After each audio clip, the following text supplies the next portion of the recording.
My son-in-law forgot his leather briefcase when he left for work. I picked it up to put it away when the clasp came loose, documents scattering everywhere. When I saw what was inside, I couldn't breathe. The word "dad" that he'd been calling me suddenly felt disgusting. My son-in-law wasn't a devoted husband. He was a fraud, an abuser, a sinister monster. He wanted to control everything: our money, my daughter, even the lives of my 2 grandchildren. But I had made a plan. I would put him in prison. Soon it would all be over. Thank you for being here. What Frank discovered next was even worse. Have you ever trusted someone close only to realize they were wearing a mask? Share your thoughts in the comments. Brief reminder: this is fictional storytelling for entertainment. Characters and events are imaginary, though themes about family protection may resonate. It was supposed to be an ordinary Tuesday morning in Minnetonka. I woke at 6:30, same as always, to the soft light filtering through the bedroom curtains. The house was quiet, the kind of peaceful quiet you only get before the world wakes up and demands your attention. I'm Frank Mitchell, 67 years old, retired professor of American literature from the University of Minnesota. These days, my mornings aren't about lectures and office hours anymore. They're about pancakes, school lunches, and making sure 2 energetic kids get out the door on time. 3 years ago, after Dorothy died in that car accident, I thought my life was over. We'd planned our retirement together, travel, grandchildren growing old in the house we'd built in Minnetonka. But life doesn't care about your plans. One icy morning in February, and she was gone. Laura begged me to move in with her family. "Dad, you can't live alone in that big house." She'd said, her eyes red from crying. "We have plenty of room. The kids would love having Grandpa around." I'd resisted at first. Didn't want to be a burden. But Claire and Ethan changed my mind. My granddaughter was 5, then my grandson barely 2. They needed me, and if I'm being honest, I needed them. So I sold the old house, helped Laura and Kevin with the down payment on this beautiful 2-story colonial in Minnetonka, and moved into the guest room that became my room. It wasn't the retirement Dorothy and I had dreamed of, but it was something. It was family. I padded downstairs in my slippers, careful on the hardwood floors. The kitchen smelled like the coffee Laura had set to auto-brew before she left for work. My daughter was always the early bird, had to be at her office by 7:30. She worked as an administrative assistant for a law firm downtown, a steady job that kept the family comfortable. "Morning, Grandpa?" Claire's voice rang out from the living room, where she was already dressed in her school uniform, watching cartoons with the volume low. "Morning, sweetheart. Where's your brother?" "Still sleeping." I tried to wake him, but he said 5 more minutes. She rolled her eyes in a way that reminded me so much of Laura at that age. I smiled and headed back upstairs. Ethan's room was an explosion of toys, books, and superhero posters. The little guy was buried under his Spider-Man comforter, only a tuft of brown hair visible. "Ethan, buddy, time to get up. School day." A groan emerged from beneath the blanket. "Don't wanna?" "I'm making pancakes." The blanket flew back. "Chocolate chip. Is there any other kind?" 10 minutes later, both kids were at the kitchen table. Claire was methodically cutting her pancakes into perfect squares, precise and careful, always thinking ahead. Ethan was drowning his in syrup, getting more on his shirt than in his mouth. "Easy there, champ. You're supposed to eat it, not wear it." I grabbed a napkin and wiped his chin. Kevin came thundering down the stairs, tie loose around his neck, phone pressed to his ear. My son-in-law was always moving fast, always juggling 3 things at once. He worked as a real estate agent, or so he said, and claimed his schedule was unpredictable. "Yeah, I'm on my way now," he was saying into the phone. "Tell them I'll have the paperwork by noon. No, it's not a problem." He grabbed his travel mug from the counter, filled it with coffee without looking up from his phone. Kevin was 38, fit, always dressed sharp. The kind of guy who looked like he belonged in a real estate magazine. Laura had met him 10 years ago at a friend's wedding. He'd swept her off her feet with flowers, fancy dinners, promises of the life she'd always wanted. At first I'd been happy for her. Kevin seemed successful, stable, attentive, but over the years, something about him had started to bother me. Nothing I could put my finger on. Just, he was too smooth, too perfect. Never made mistakes. Never let his guard down. Jim, my younger brother, had said it 2 years ago. Frank, I don't trust him. Something's off. I'd defended Kevin then. You're being paranoid. He's been good to Laura. Now I wasn't so sure. Kids doing okay? Kevin asked, barely glancing at Claire and Ethan as he headed for the door. They're fine. Have a good day at work. Always do. He flashed that $1,000,000 smile, the one that probably closed a lot of deals. Oh, and Dad, thanks for covering mornings. You're a lifesaver. He called me Dad. Had since the wedding. I'd appreciated it at first. Now it felt hollow somehow. The door slammed and he was gone. Through the window, I watched him jog to his silver Lexus still on the phone. The car reversed down the driveway, and he was off to whatever appointment he had scheduled. Grandpa, can we stop at Dairy Queen after school? Ethan asked, syrup on his cheek. We'll see. Finish your breakfast first. I got them ready: backpacks, lunchboxes, jackets. Minnesota mornings in October were getting chilly. Claire was self-sufficient, but Ethan still needed help with his shoes. The school bus would arrive at 8:15. Love you, Grandpa, Claire said, hugging me at the door. Love you more, Pumpkin. Love you mostest, Ethan shouted, not wanting to be left out. I watched them walk down to the corner where the other neighborhood kids were gathering. Claire took Ethan's hand, making sure he didn't run into the street. Good kid. Responsible. The house felt too quiet after they left. I poured myself another cup of coffee and started cleaning up the breakfast dishes. That's when I noticed Kevin's leather briefcase sitting on the floor by the sofa. He'd forgotten it. That was odd. Kevin never forgot anything.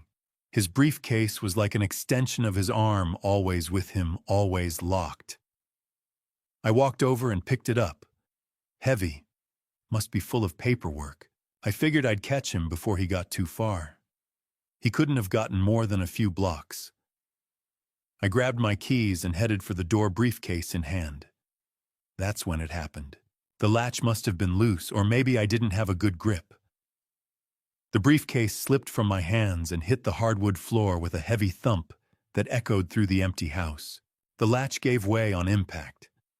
Documents exploded across the hardwood, white papers sliding in every direction, like a deck of cards, scattered by an angry dealer. For a moment, I just stood there staring at the mess. Then instinct kicked in. I dropped to my knees and started gathering them up, thinking only about putting everything back before Kevin realized what had happened. That's when I saw it. The letterhead on the first document stopped me cold. Property Transfer Agreement, State of Minnesota. My hands were shaking as I pulled it closer. The paper was thick, expensive, official-looking. At the top, in bold letters, Transfer of Real Property, 2847 Lakeview Drive, Minnetonka, Minnesota, 55345. Our address. The house Laura and I had purchased together after Dorothy died. The house where Claire and Ethan were growing up. The house I'd helped with the down payment, nearly $40,000 from selling my old home. I scanned down the page, my heart hammering against my ribs. Transferor Frank Mitchell and Laura Rhodes. Transferee Kevin Michael Rhodes. Property value $520,000. $520,000. My signature was there at the bottom, right next to Laura's. Both of us signing away the house to Kevin. Except I'd never signed this document. I'd never even seen it before. I looked closer, bringing the paper up to the morning light streaming through the window. The signature looked like mine, the distinctive way I looped my F, the sharp angle of the M in Mitchell. But something was off. The pressure of the pen was too even, too perfect, like someone had traced it carefully, studying every curve. A forgery. A damn good one. My stomach dropped as I reached for another document, this one clipped to a stack of pages. Transfer of recreational property. 1842 North Shore Road, Two Harbors, Minnesota. The cabin. Dorothy and I had bought that little place on Lake Superior 15 years ago. It wasn't much, just a two-bedroom A-frame with a stone fireplace and a view of the water. But it was our sanctuary. We'd spent every summer there watching the sunset over the lake, listening to the waves crash against the rocky shore. After she died, I couldn't bear to sell it. Laura understood. She'd taken the kids there last summer, said they'd made s'mores on the beach, told stories about Grandma Dorothy. Now Kevin was taking that too. Property value $95,000. $95,000. Another forged signature. Another piece of my life being stolen.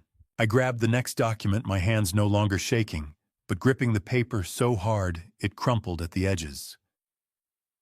Account transfer authorization, First National Bank of Minnesota. The investment account. The one I'd set up 30 years ago when I started teaching at the university. Dorothy and I had been careful, conservative. We'd built it slowly, putting away what we could, letting compound interest do its work. It was supposed to be for emergencies, for Claire and Ethan's college funds, for giving Laura and the kids some security after I was gone. Account balance. $60,214. $60,214. Transfer to Kevin M. Rhodes' individual account. $60,000. 3 decades of saving, of sacrificing vacations and new cars and fancy dinners. Gone with a signature I never made. I sat back on my heels, surrounded by papers, doing the math in my head. The house, the cabin, the investment account. $675,000. Everything I had. Everything Dorothy and I had built together. Everything I'd planned to leave for Laura and the grandkids. Kevin was taking it all. But this wasn't some desperate scheme thrown together in a moment of weakness. These documents were professional grade. The forgeries were nearly perfect. The legal language was precise, airtight. Someone had planned this carefully, methodically. My son-in-law hadn't just decided to steal from us. He'd been preparing for this, maybe for months, maybe for years. How long had he been in our home, eating at our table, playing with his children, calling me Dad, all while plotting to destroy us? I looked down at the papers again, forcing myself to focus. There had to be more. If Kevin had gone to this much trouble, he wouldn't stop at just property transfers. I shuffled through the remaining documents. Bank statements from accounts I didn't recognize. Email printouts about transactions and wire transfers. A business card for a law office in Fargo, North Dakota.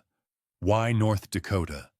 And at the bottom of the pile, a sticky note in Kevin's handwriting. Exit plan, October 25th. Mexico City. Don't forget passport. Exit plan. Mexico City, October 25th.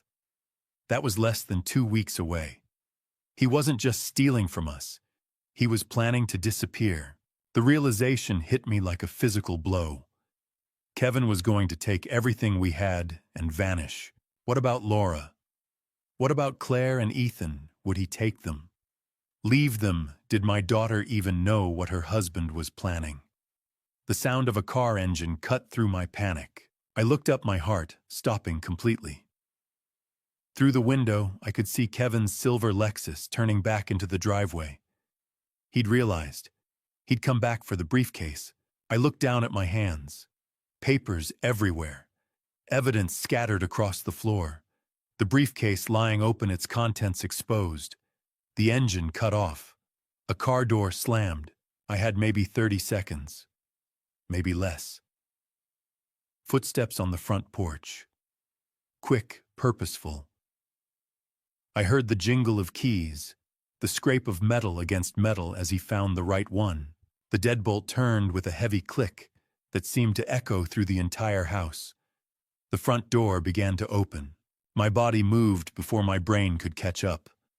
I dropped to the floor, scooping up papers with both hands, shoving them back into the briefcase in no particular order.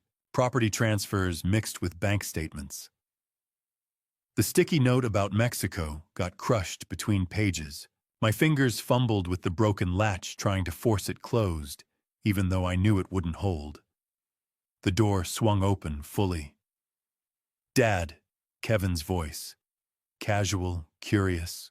I looked up from my position on the floor, one hand still pressing down on the overstuffed briefcase. Our eyes met. For a split second, I saw something flicker across his face. Suspicion, calculation. But then it was gone, replaced by that easy smile he always wore. "You okay down there?" He stepped inside, closing the door behind him. His tie was still loose, his jacket over one arm. "Did something fall?" "Your briefcase." My voice came out steadier than I expected. I stood up, brushing off my knees, keeping my body between Kevin and the briefcase. The latch must have been loose. Everything spilled out when I picked it up. I watched his jaw tighten, just for a moment. Then he laughed, short, controlled. "Yeah, that latch has been giving me trouble. I keep meaning to get it fixed." He walked toward me, hand extended. "I'll take it." Realized I forgot it about 2 blocks away. I bent down, picked up the briefcase, and handed it to him. Our fingers touched briefly as he took it. His hands were cool, steady. Mine were trembling. "Sorry about the mess," I said. "I tried to put everything back in order, but don't worry about it." He tested the latch, frowning when it wouldn't close properly. "Just papers. Nothing important." Nothing important. $675,000 in forged documents. My entire life savings. Nothing important. I was going to bring it to you. I continued, forcing myself to maintain eye contact. "Figured you might need it for your appointments today." "Appreciate that, Dad." There was that word again. Dad. It used to make me feel welcomed, part of his life. Now it felt like camouflage. "But you didn't have to trouble yourself. I would have come back for it eventually." He was watching me too carefully, looking for something in my expression, my body language. Did he know, could he tell that I'd seen everything? No trouble. I moved toward the kitchen, putting distance between us, needing to do something normal with my hands. "Want some coffee before you head out, fresh pot?" "Can't. Running late already." But he didn't move toward the door. He stood there, briefcase under his arm, studying the floor where the papers had scattered. "Did you look through any of this stuff?" My heart stopped. "What?" I turned back from the coffee maker, forcing confusion onto my face. "No. Why would I? Just wondering. Some of it's confidential client information. Real estate deals, you know. People get touchy about privacy. I was just trying to pick everything up and get it back in the case." I poured myself a coffee. I didn't want just to have something to do. He barely looked at anything. Just saw a bunch of legal forms and numbers. The lie came easier than I expected. Maybe because I'd spent 30 years teaching literature, analyzing characters, understanding motivation, explaining how people wear masks. Now I was the one performing, and my life depended on the quality of my acting. Kevin nodded slowly. "Right, of course." He adjusted his grip on the briefcase. "Well, I should get going. Thanks again for trying to help." "Anytime." He walked to the door, then paused with his hand on the knob. "Hey, Dad, The kids' school called about some permission slip for a field trip. Did Laura leave it somewhere? Kitchen counter, I think. Want me to check? No, I'll grab it tonight. He smiled again, but it didn't reach his eyes. See you later.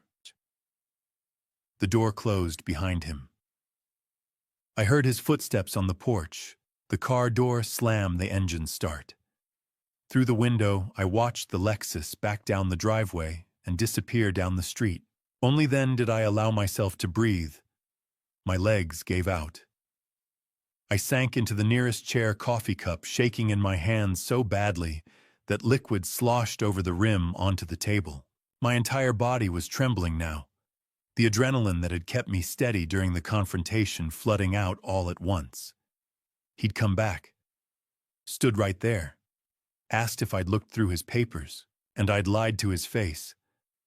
I set down the coffee cup before I dropped it. My mind was racing, trying to process everything that had just happened. Kevin knew something was off. I'd seen it in his eyes, in the way he'd studied me, asked about the papers. He suspected, which meant I had even less time than I thought. I pulled out my phone with shaking hands and opened the camera. Then I stopped. The briefcase was gone. Kevin had it.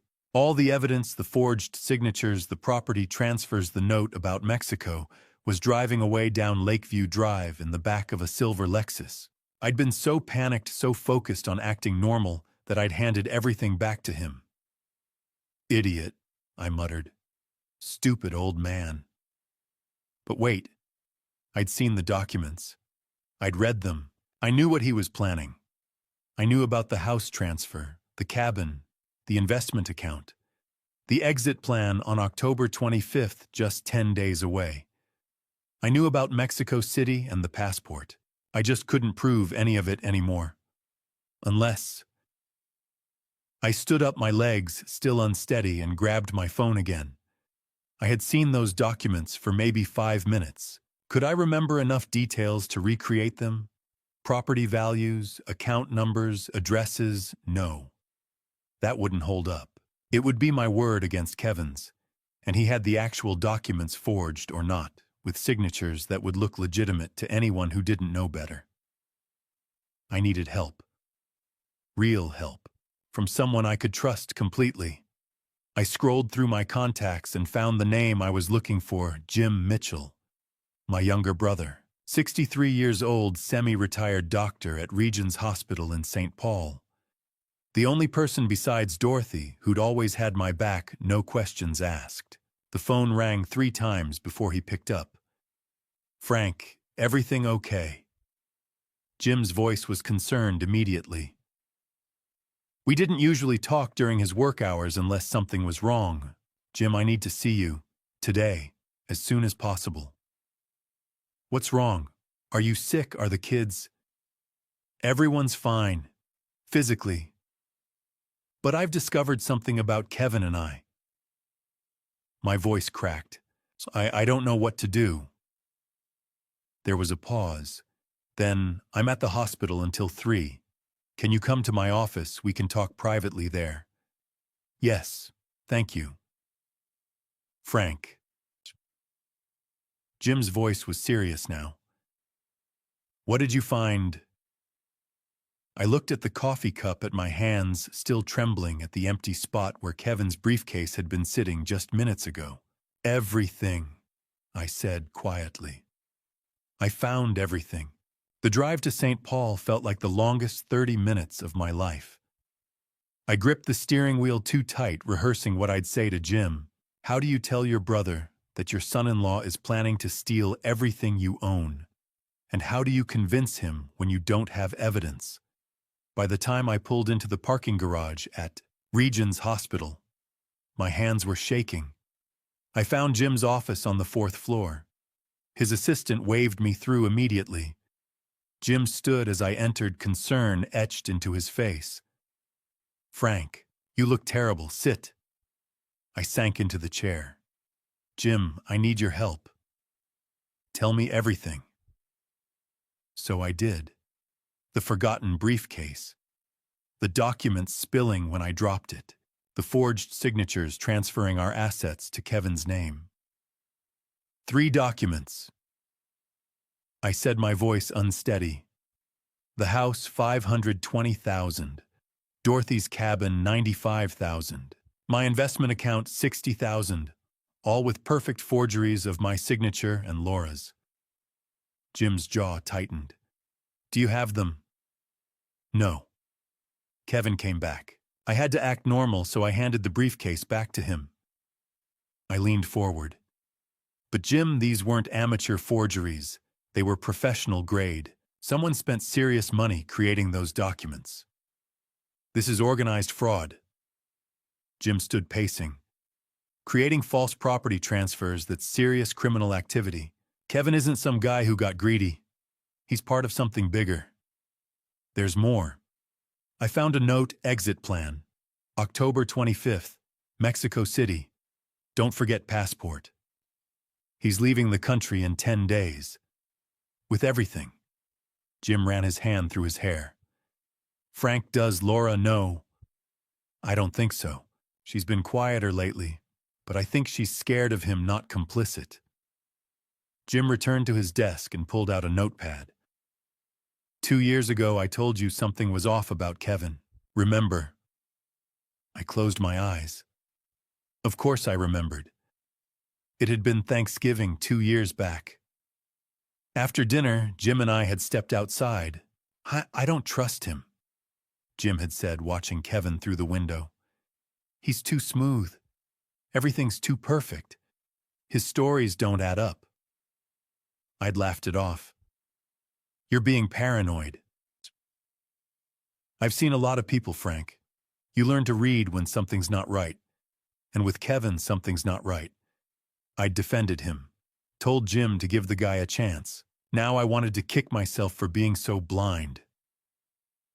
You were right, I said quietly. I should have listened. This isn't about being right. It's about protecting your family. Jim picked up his phone. I know an attorney, Morrison. He's worked fraud cases before. Good guy, trustworthy. We'll tell him everything, see how to proceed. And then the police. Maybe. But we need to do this right. If Kevin gets wind that we're onto him before we're ready. Jim didn't finish. He didn't have to. He dialed, put the phone on speaker. After a brief conversation with the receptionist, a new voice came through.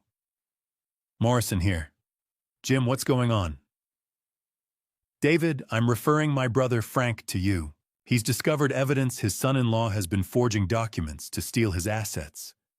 We're talking $675,000. A low whistle. That's grand theft. Does he have the documents? Jim looked at me. I shook my head. No, but he saw them. He can describe them in detail. That's problematic without physical evidence, but if what he's saying is accurate, this is serious. How soon can you come in? This week, tomorrow, 10 a.m. I'll clear my morning. Thank you, David. After Jim hung up, we sat in silence. Through the window, the sun was sinking toward the horizon. Almost 5 o'clock. Write down everything you remember, Jim said, handing me the notepad. Every detail. Property values, account numbers, anything about those documents. We need to be as precise as possible. I started writing. The house address, the cabin location, the exact amounts. The name Ryan Foster I'd glimpsed on what might have been a passport application. My phone buzzed. A text message. I pulled it out, expecting Kevin. But it was Laura. Dad, can you watch the kids this weekend? Kevin wants to take me somewhere special to talk. I stared at the screen, my blood running cold. Somewhere special to talk. Jim. I showed him the message. His expression shifted from concern to alarm. Frank, you need to keep those kids with you this weekend. Whatever excuse you have to make, don't let Kevin take Laura anywhere alone. You think he'd hurt her? I think a man planning to flee the country with stolen money in 10 days might be willing to do whatever it takes to tie up loose ends. The words hung in the air between us. Through the office window, I could see the lights of St. Paul beginning to flicker on as darkness fell. Somewhere out there, Kevin was going about his evening, probably smiling, that perfect smile, playing the devoted husband and father. And in 10 days, he planned to disappear with everything we had, unless I stopped him first. When Kevin suggested taking Laura to dinner Saturday night, my first instinct was to say no. Find an excuse. Keep them both home where I could see them, but that would have raised suspicion. So instead I smiled and said, "Of course. The kids will be fine with me."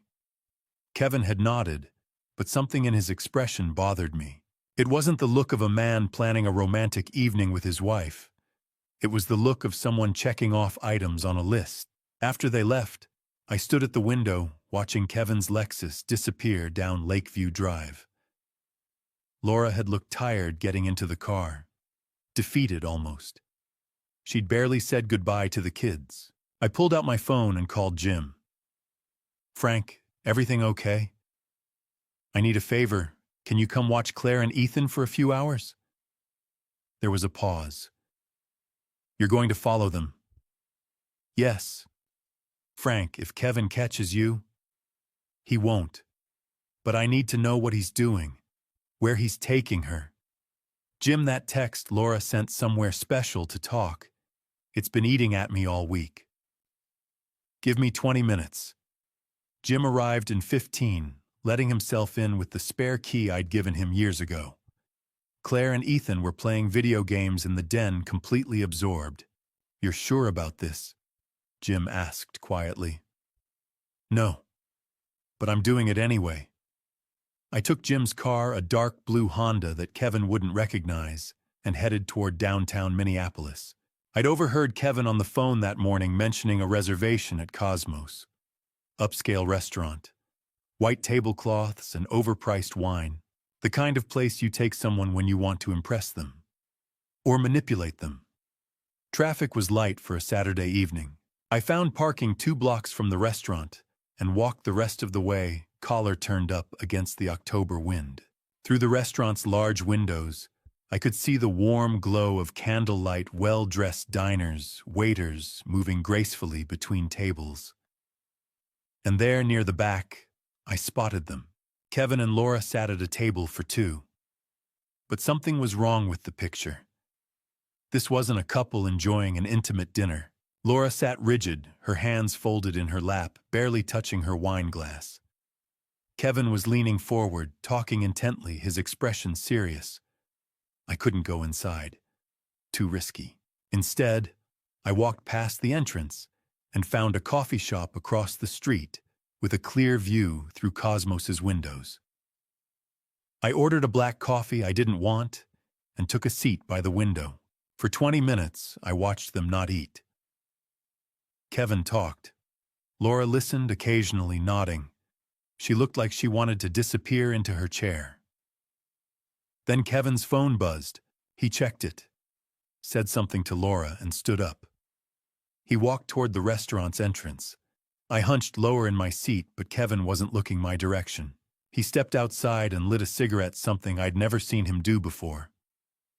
Had he always smoked? Or was this new stress a man approached from down the sidewalk? Mid-40s, heavy build, wearing a leather jacket and jeans. Not the kind of person you'd typically see outside an upscale restaurant on a Saturday night. Kevin greeted him with a handshake. Too formal for a friend. Too casual for a business associate. They talked for maybe 2 minutes. I couldn't hear anything through the coffee shop window, but I could see body language. The stranger's posture was aggressive. Kevin's was placating, explaining something.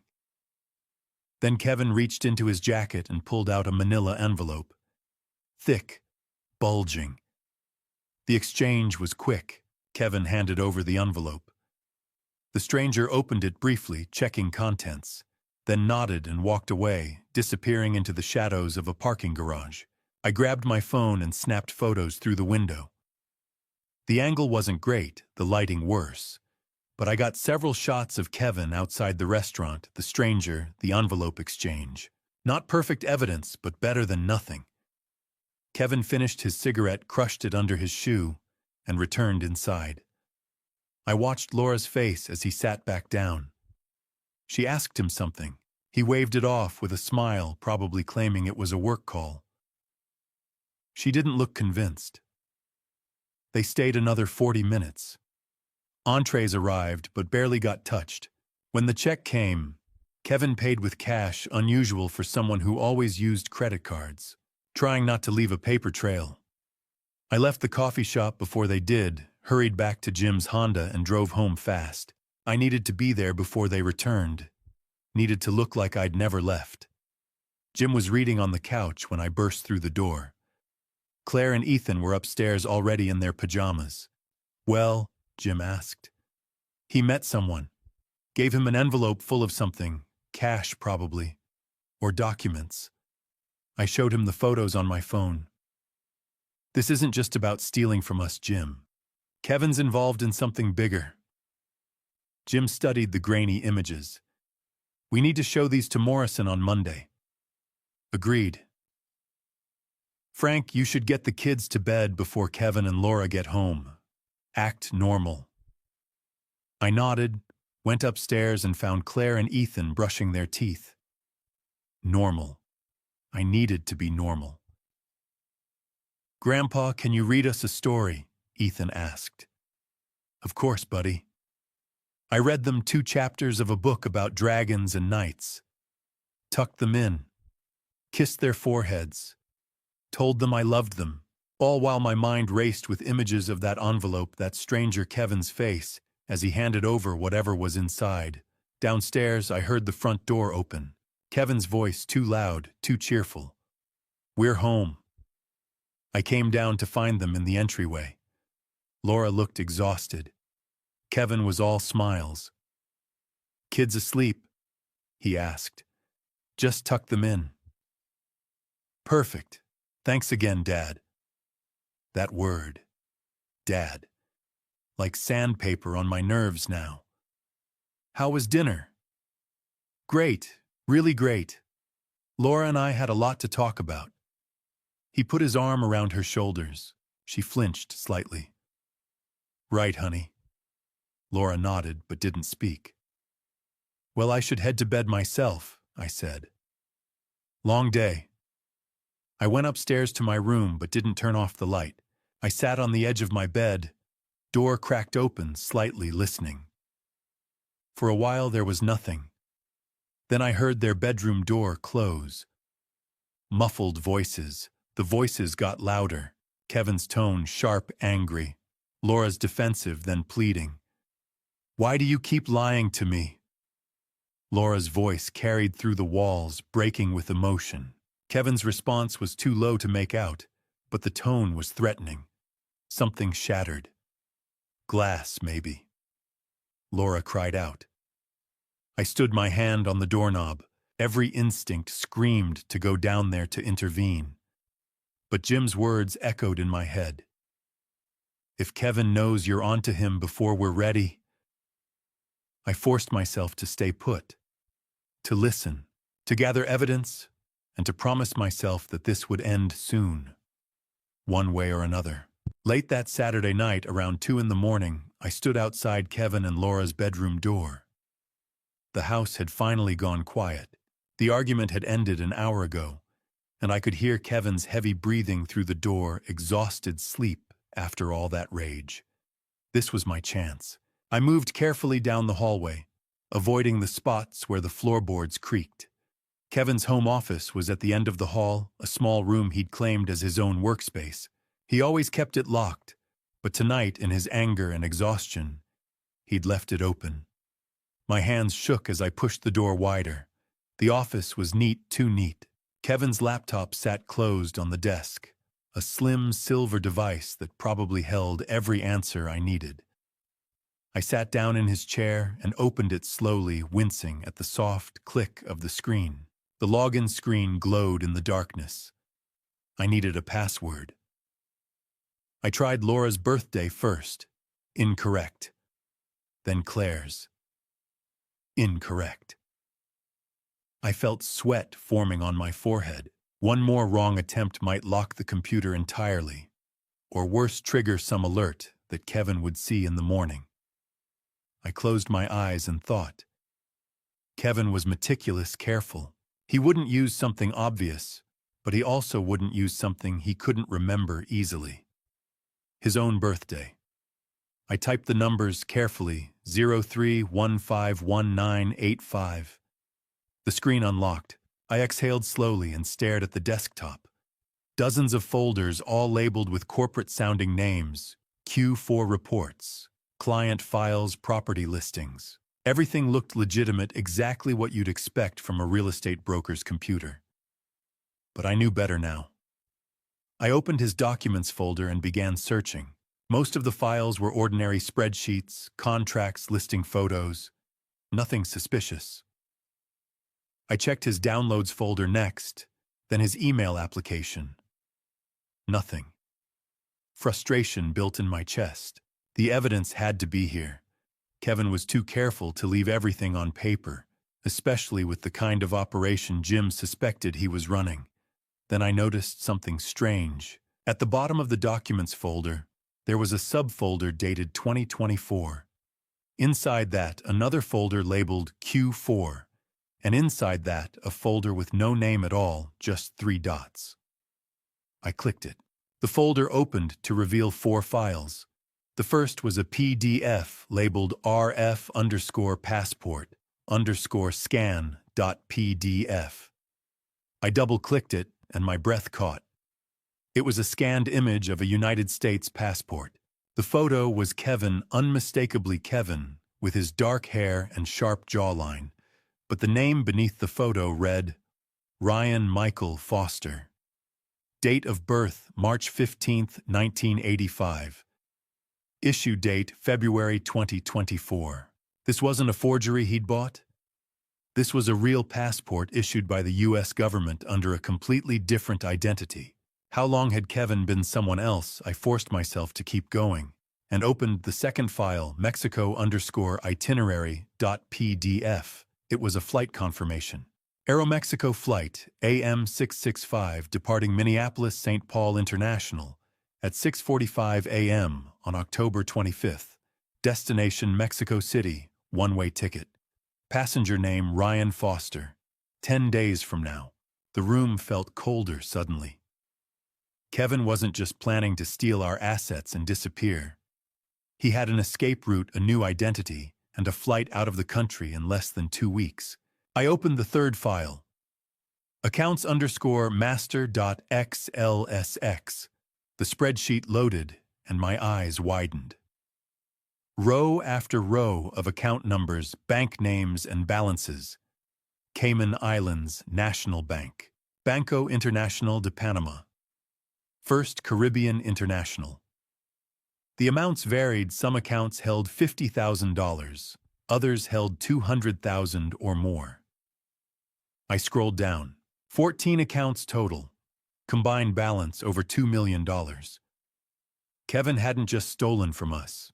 He'd been running this operation for years, funneling money through fake identities and offshore accounts. This was organized crime money laundering on a scale I couldn't fully comprehend. I clicked on Kevin's email application and searched for keywords transfer wire account. Dozens of messages appeared. Most were vague, using coded language about inventory and shipments. But a few were more explicit. One email thread from August discussed moving $180,000 through a holding company in North Dakota. Another from September mentioned a Fargo connection and someone named Petrov, who was reliable for larger transactions. Kevin had partners. This wasn't just one man stealing from his in-laws. This was a network. I heard a sound upstairs, a door opening, footsteps crossing the floor above me. My heart hammered. I minimized the email and stared at the screen, trying to decide what to do. If Kevin came downstairs and found me here, I didn't know what he'd do. Not anymore. The footsteps moved toward the bathroom. A door closed. I exhaled and turned back to the computer. There was one more file in the folder, and I needed to see it before I ran out of time. The file was labeled loose_ends.docx. I opened it. It was a simple document, just a list of names and addresses. Frank Mitchell, 2847 Lakeview Drive, Minnetonka, Minnesota.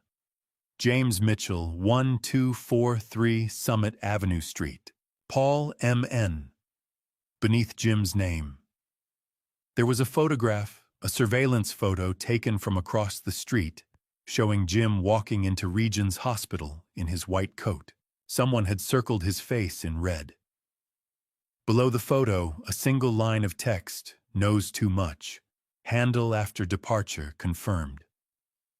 The bathroom door opened upstairs. I closed the document, shut down the laptop, and stood up so quickly the chair rolled backward and hit the wall with a soft thud. I froze. Footsteps moved across the ceiling above me back toward the bedroom. A door closed again. I waited 30 seconds, then slipped out of the office and back down the hallway to my own room. My hands were still shaking as I closed the door and sat down on the edge of my bed. Kevin wasn't just planning to rob us and leave. He was planning to eliminate anyone who could stop him, permanently. The next afternoon, I stood in the driveway and waved as Kevin's SUV pulled away. Laura sat in the passenger seat looking tired. Claire and Ethan waved from the back windows, excited about their shopping trip to the Mall of America. Kevin had suggested the outing that morning at breakfast, his voice casual and friendly. "The kids need some new winter clothes. We'll make a day of it, maybe grab dinner at Rainforest Cafe." Laura had smiled, grateful for what seemed like a peace offering after last night's argument. I'd smiled too, and said I'd probably head over to Jim's place in St. Paul for the afternoon. Kevin had nodded. "Tell him I said hello." Now, watching the SUV disappear around the corner, I felt my chest tighten. I had 3 hours, maybe 4. I went back inside and climbed the stairs to Kevin's office. The door was closed but unlocked. Kevin had been careless this morning, distracted perhaps by the need to maintain appearances. Last night I'd found the digital evidence. Today I needed to find the physical proof. I started with the desk drawers. Financial documents, business cards, a few personal items, nothing useful. I checked the filing cabinet next, flipping through folders labeled with client names and property addresses. Still nothing. I stood in the center of the room and looked around thinking. Kevin was meticulous. He wouldn't leave something as important as a fake passport sitting in an obvious place.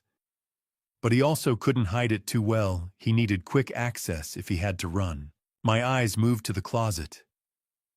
It was a small walk-in filled with Kevin's suits and dress shirts. I pushed the clothes aside and examined the walls, looking for any sign of a hidden panel or safe. There, on the back wall behind a stack of shoeboxes, a small metal safe, maybe 2 feet wide and a foot tall. I pulled the boxes away and knelt down. The safe had a digital keypad, but when I tested the handle, it opened. Unlocked. Either Kevin had forgotten to secure it, or he was getting sloppy in his planning. I swung the door wide and stared at the contents. 3 items. The first was a passport, not a scan this time, but the real thing. Dark blue cover, gold eagle emblem. I opened it carefully. United States of America. Passport. The photo was Kevin. The name was Ryan Michael Foster. Date of birth, March 15, 1985. Issue date, February 14, 2024. The passport looked completely legitimate, crisp pages, proper holograms, official stamps. This wasn't a forgery. This was real. How had Kevin obtained a genuine U.S. passport under a false identity? How deep did this conspiracy go? I set the passport aside and picked up the second item, a thick envelope filled with cash. I counted quickly. $100 bills bound in stacks of 50, 3 stacks total, $15,000. Escape money. Enough to disappear for weeks, maybe months. while Kevin accessed his offshore accounts and established himself in Mexico City. I took out my phone and photographed everything: the passport cover, the photo page, the cash. My hands shook as I worked, and I had to steady my wrist against my knee to get clear shots. Then I saw the third item, a handgun. It sat at the bottom of the safe, resting on a dark cloth. I didn't know much about firearms, but I recognized the make from movies and news reports: a Glock, compact, black, deadly. I stared at it for a long moment. Why did Kevin need a gun? The file I'd found last night flashed through my mind: Jim's photo, his address, the note that said, "Handle after departure, confirmed." Kevin wasn't just planning to steal and run. He was planning to eliminate loose ends. I forced myself to reach down and lift the gun carefully, keeping my finger away from the trigger. It was heavier than I expected, cold and solid in my palm. I turned it over, looking for any identifying marks. There was a serial number stamped on the side, but nothing else. I set it down and photographed it from multiple angles, making sure the serial number was visible. If I had to go to the police, when I had to go to the police, I'd need every piece of evidence I could gather. I placed everything back exactly as I'd found it. Gun at the bottom, cash on top, passport beside it. I closed the safe door carefully and tested the handle to make sure it looked undisturbed. Then I stacked the shoeboxes back in front of it and pushed the hanging clothes into place. The office looked exactly as it had when I'd entered. I went downstairs and sat down on the couch in the living room, picked up the TV remote, and turned on a college football game. My heart was still racing, but I forced myself to breathe slowly and focus on the screen. I'd been sitting there for maybe 10 minutes when I heard the garage door opening. My stomach dropped. They weren't supposed to be back for hours. I heard car doors slamming, then footsteps in the garage. The door to the kitchen opened, and Kevin walked in alone. No Laura. No kids. He stopped when he saw me and stood there in the doorway, his expression unreadable. "Dad," he said slowly. "I thought you were going to Uncle Jim's." I kept my voice steady. "Change of plans. He texted me, said he got called in for an emergency at the hospital." Kevin nodded, but his eyes didn't leave my face. "I see. Where's Laura and the kids?" I asked. "Laura wanted to stop at Target. I forgot my wallet, so I came back to grab it." He walked past me toward the stairs, his footsteps deliberate. I sat frozen on the couch, listening to him climb to the second floor. I heard his office door open, then close. A long silence. My phone was in my pocket, the photos of the passport and gun still on the screen. If Kevin looked at his safe, if he noticed anything out of place. The office door opened again. Footsteps descended the stairs. Kevin appeared in the living room doorway, wallet in hand. He looked at me for a long moment, his jaw tight. "You know," he said quietly, "it's funny. I could have sworn I closed my office door this morning." I met his eyes. "Must have been the wind. You left the window open." Kevin smiled, but it didn't reach his eyes. "Right," he said. "The wind." He turned and walked back toward the garage. I heard his car start, then pull away. I sat there in the silence, staring at the TV without seeing it. Kevin knew. Maybe not everything, but he knew something was wrong, and now I was running out of time. Monday morning, Jim and I drove to St. Paul together in his car. The sky was gray and heavy, with the promise of rain matching the weight I felt in my chest. Neither of us spoke much during the 40-minute drive. Morrison's law office was in a historic building downtown near the Cathedral of St. Paul. We parked on the street and climbed 3 flights of stairs to a door marked Morrison and Associates Attorneys at Law. The receptionist led us to a conference room with tall windows overlooking the city.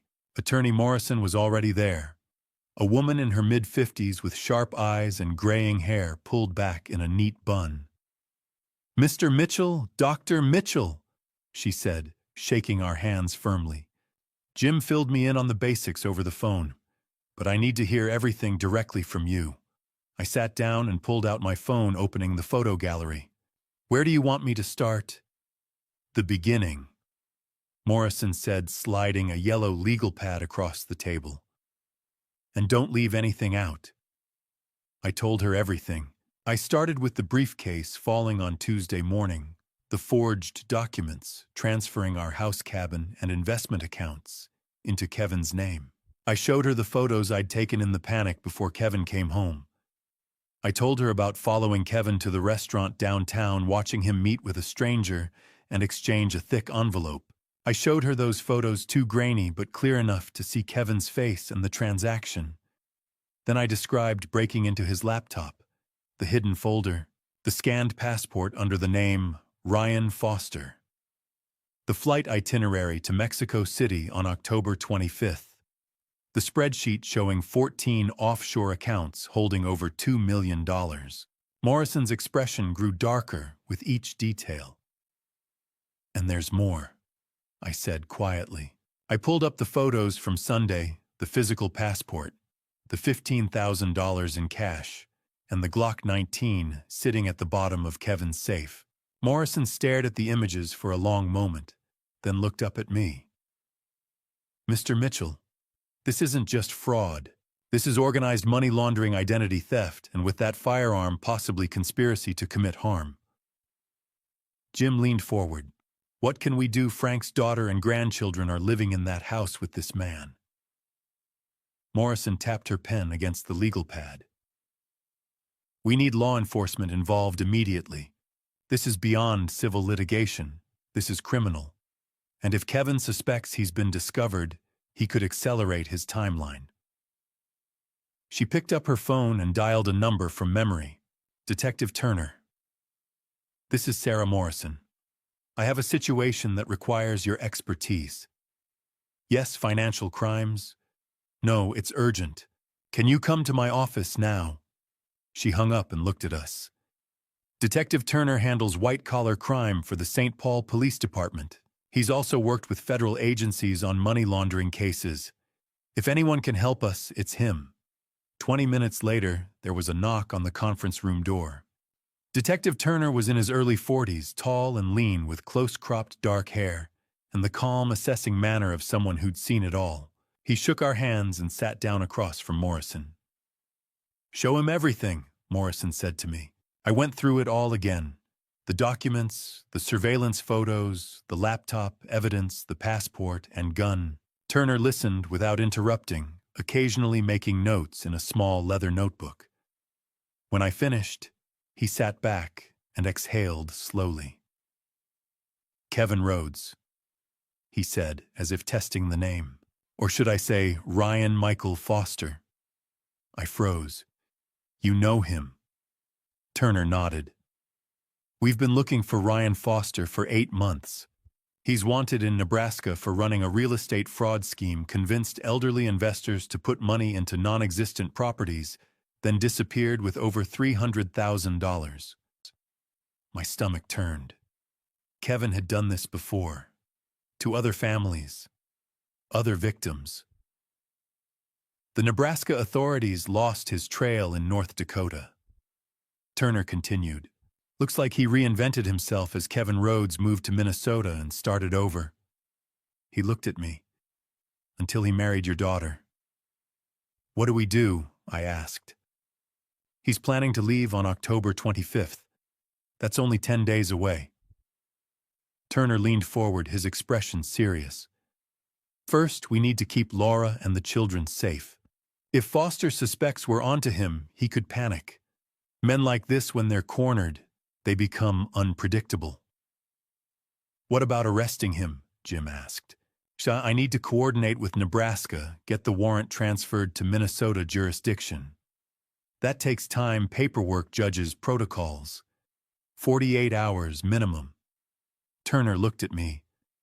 Can you keep up appearances for 2 more days? Act normal, don't let him know anything's changed. I thought of Kevin's cold stare yesterday, the way he'd said, "It's funny." I could have sworn I closed my office door. I'll try, I said. Morrison wrote something on her legal pad and slid it across to me. If Kevin becomes threatening in any way, if you feel Laura or the children are in immediate danger, call 911 first, then call me. Don't hesitate. Turner stood up. I'm going to start the coordination process today. I'll have officers ready to move as soon as the warrant clears. In the meantime, Mr. Mitchell, be extremely careful. Men like Foster don't leave loose ends. The phrase sent a chill through me. Loose ends. That's what Kevin's file had called Jim. We shook hands with Morrison and Turner, then made our way back to Jim's car. The rain had started a cold drizzle that matched the dread settling in my bones. You can stay with me, Jim offered as we drove back toward Minnetonka. Bring Laura and the kids. Get out of that house. If I do that, Kevin will know something's wrong, I said. He'll run, and we'll never catch him. Turner's right, we have to keep up appearances. Jim gripped the steering wheel tighter. Just for 2 days, Frank. Don't take any risks. We pulled into my driveway just after noon. Jim squeezed my shoulder once before I got out of the car. I walked into the house through the garage door and stopped. Laura was standing in the kitchen, her back to me, shoulders shaking with silent sobs. Laura, I said softly. She turned around, and I saw her face red and swollen from crying, and there on her right arm just above the elbow was a dark purple bruise in the unmistakable shape of fingers. Someone had grabbed her. Hard. Sweetheart, I whispered, moving toward her. What happened? She looked at me with eyes full of fear and shame, and in that moment I knew. Kevin had hurt her, and it was only going to get worse. For a moment, Laura just stared at me, her eyes wide with panic. Then she turned away, pulling her sleeve down to cover the bruise. It's nothing, Dad, she said, her voice shaking. I just bumped into the car door yesterday, clumsy. I'd raised this child. I knew when she was lying. Laura, I said quietly. That's not from a car door. Her shoulders stiffened. Dad, please, I'm fine. I pulled out a chair and sat down, keeping my voice calm. Come sit with me. She hesitated, then walked to the table and sat across from me, arms wrapped tight around herself. She wouldn't meet my eyes. I'm not angry, I said carefully. Whatever you tell me, I'm here to help. Her hands trembled. A tear slid down her cheek. How long has Kevin been hurting you? 6 months, she whispered. Maybe longer. I forced myself to stay calm. Tell me what happened. Laura's voice was barely audible. It started with yelling. Cruel things when he was stressed. I told myself everyone fights, but then he started grabbing me, pushing me. Once he threw a glass at the wall next to my head. I clenched my hands under the table. Yesterday after shopping, I asked about credit card charges I didn't recognize. Thousands of dollars. He grabbed my arm and squeezed until I thought it would break. He said I had no right to question him. Did you call the police?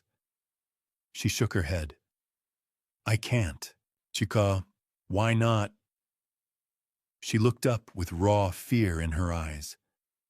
Because he said if I told anyone, you Uncle Jim, the police, he'd take Claire and Ethan somewhere I'd never find them. He said he has resources to disappear with the kids, and I'd spend the rest of my life wondering if they were safe. The passport, the accounts, the flight. Kevin's threats weren't empty. He monitors everything, Laura said. My phone emails where I go. He put a tracking app on my car. I can't go anywhere without him knowing. I'm trapped, Dad. She broke down crying, and I pulled her into my arms. She clung to me like she used to when she had nightmares. Only this time, the monster was real. You're not alone anymore, I said. We're going to fix this. She pulled back, wiping her face. You don't understand. Kevin is more dangerous than you think. If only you knew. There's something else, Laura whispered. Kevin told me we're taking a family trip this weekend. He's been planning it, says it's a surprise for the kids. But Dad, you're not invited. Just the four of us.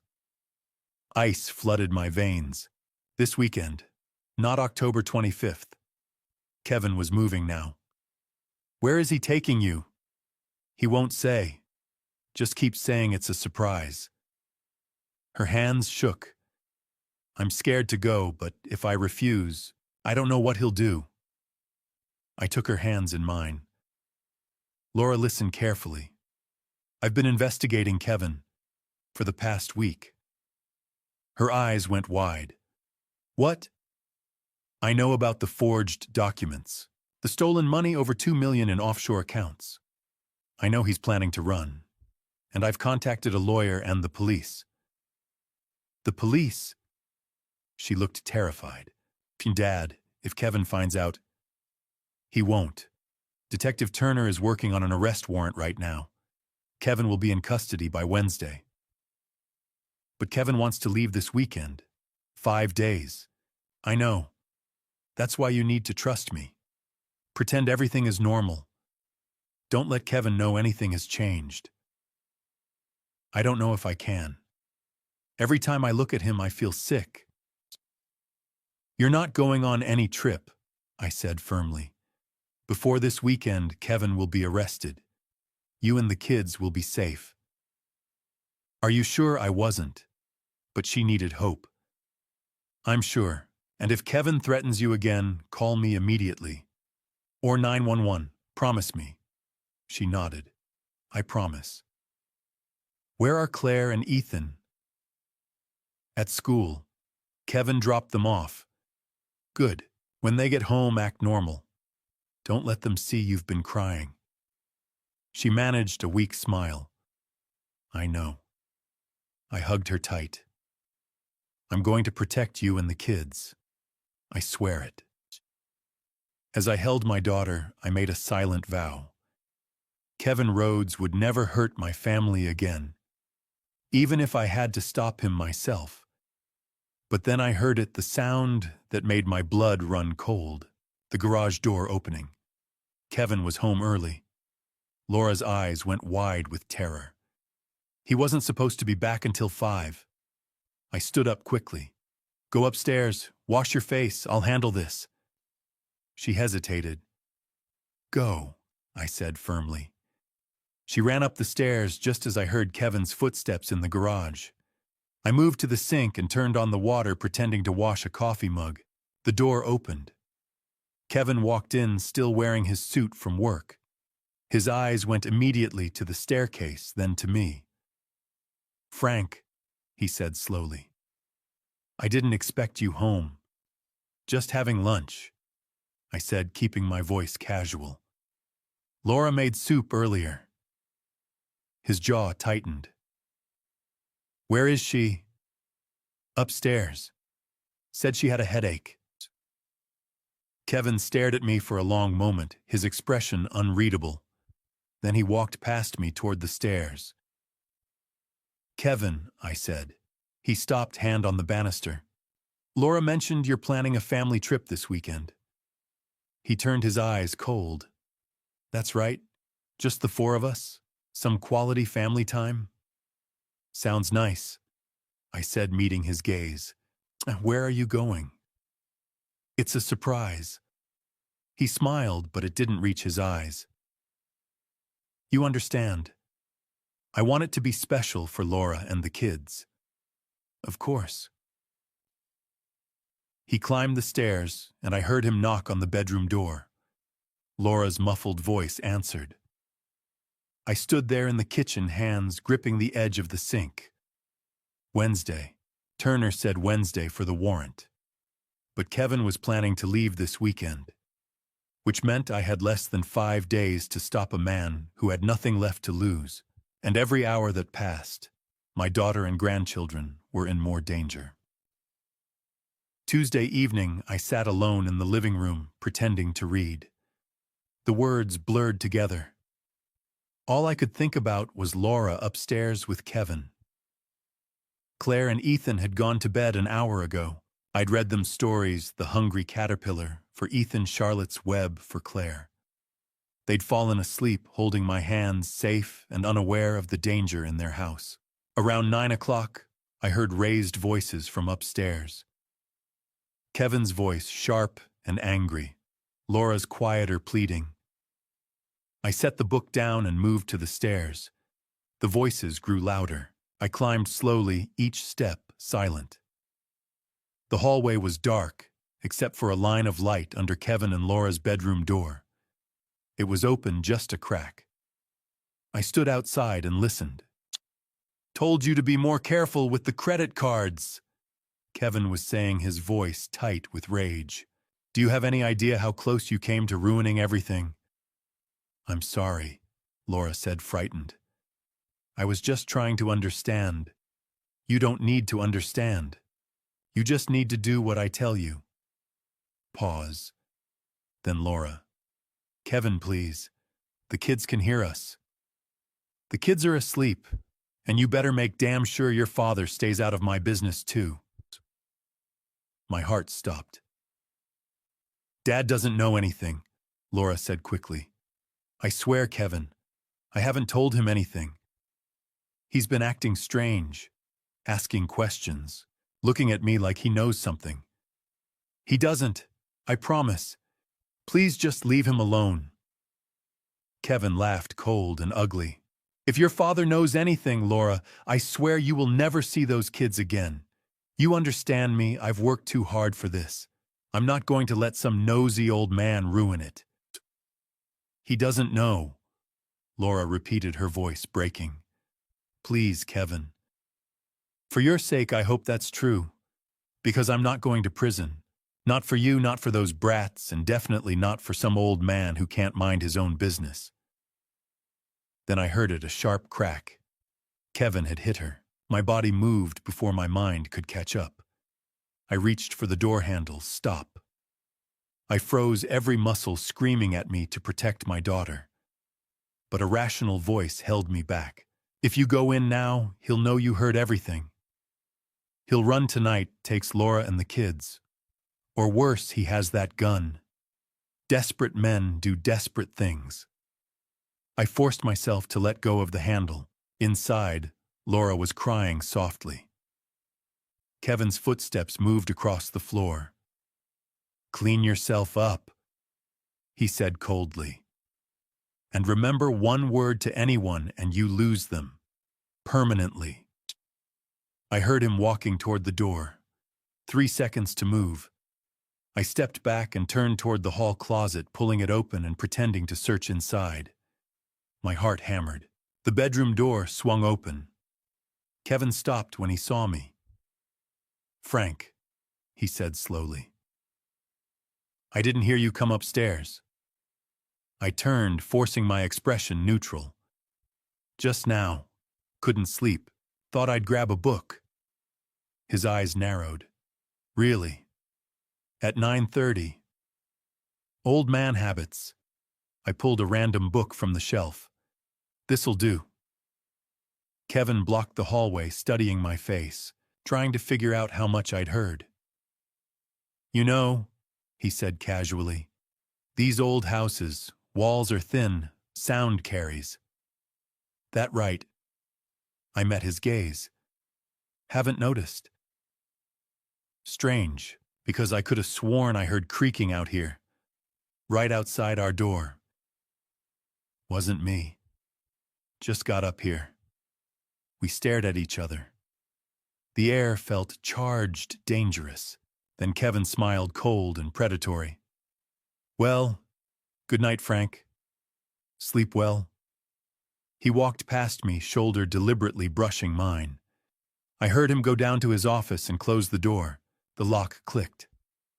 I waited, then moved to Laura's room and knocked softly. "Laura, it's Dad." The door opened a crack. Her face was red and swollen, a fresh mark blooming on her cheek. "Are you okay?" She nodded, tears streaming. "Did he see you?" she whispered.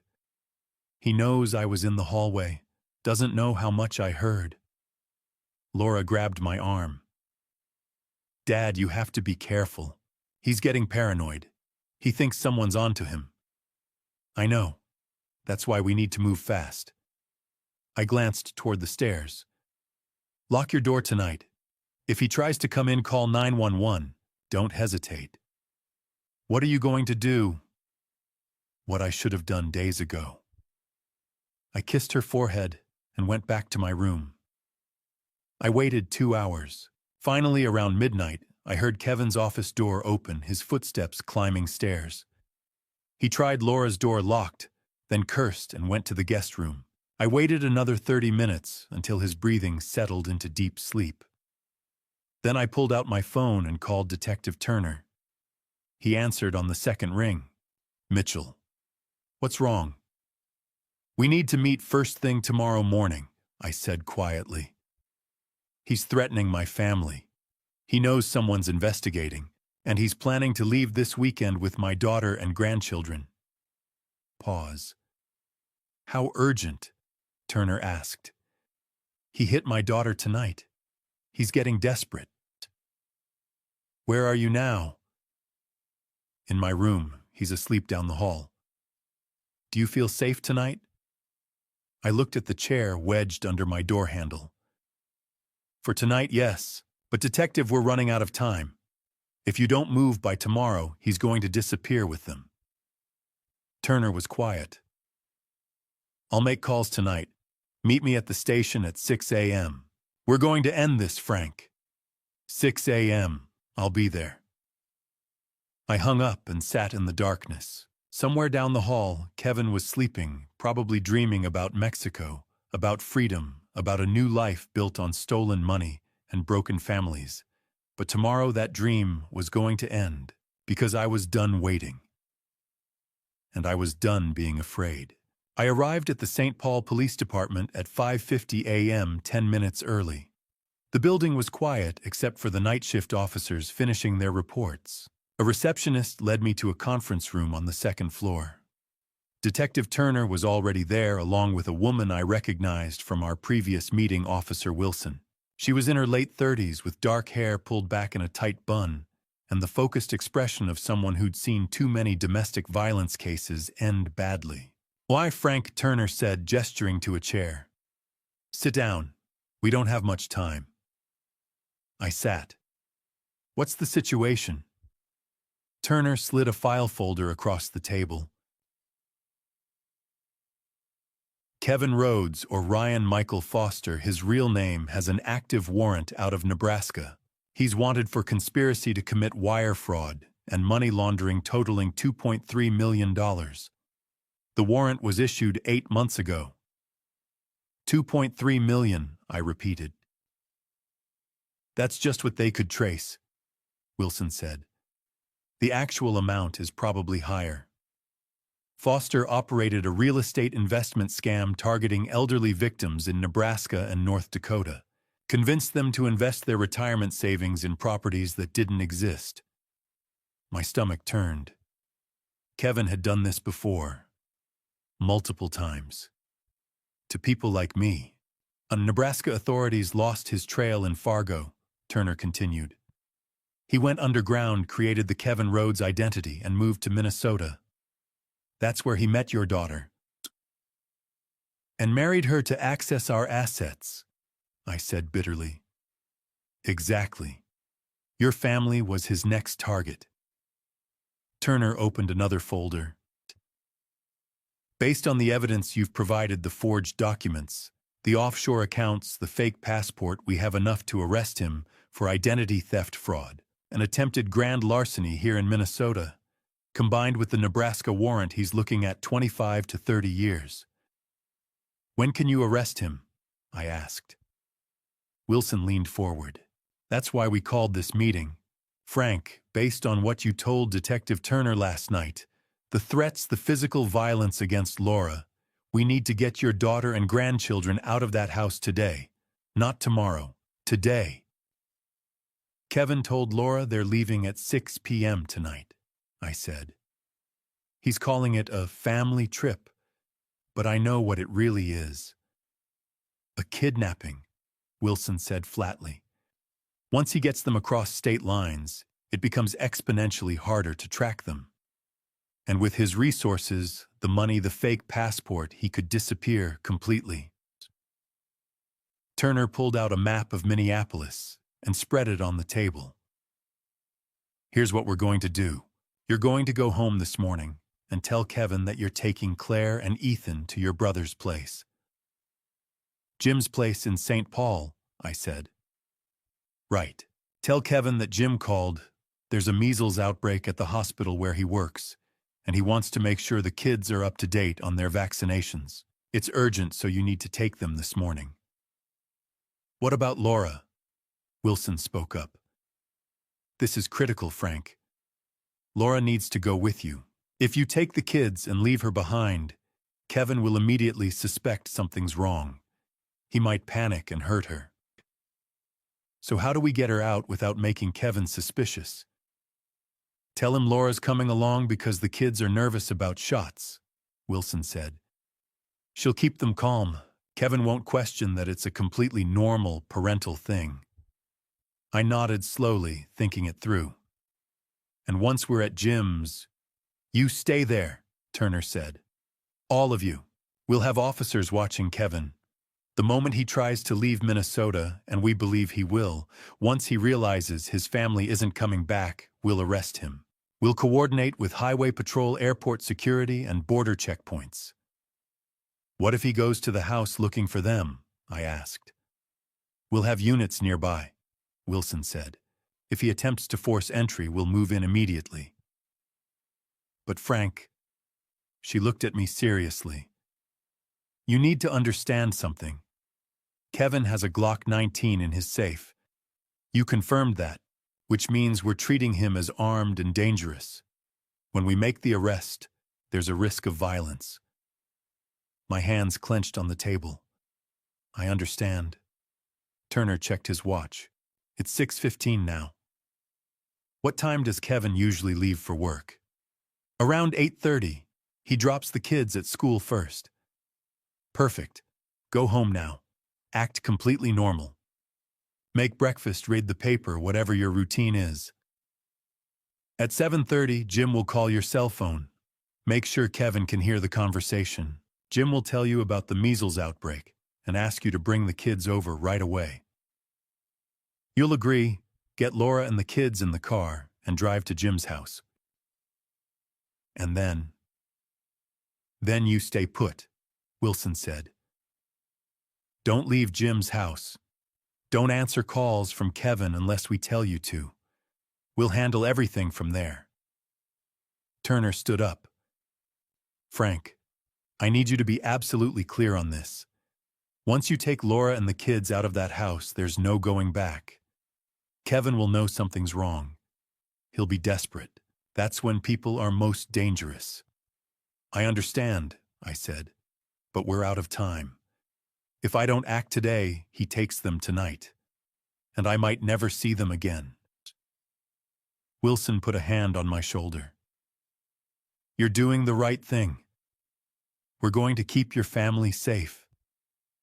I stood up, feeling the weight of what was about to happen settle over me. What if Kevin doesn't run? What if he just waits? He won't, Turner said confidently. Men like Foster don't wait. They panic when their plans fall apart. He'll run, and when he does, we'll be ready. I shook both their hands and walked toward the door. Frank, Turner called after me. One more thing. If at any point you feel like you or your family are in immediate danger, call 911. Don't wait for us. Don't try to handle it yourself. I will. I walked out of the police station into the cold morning air.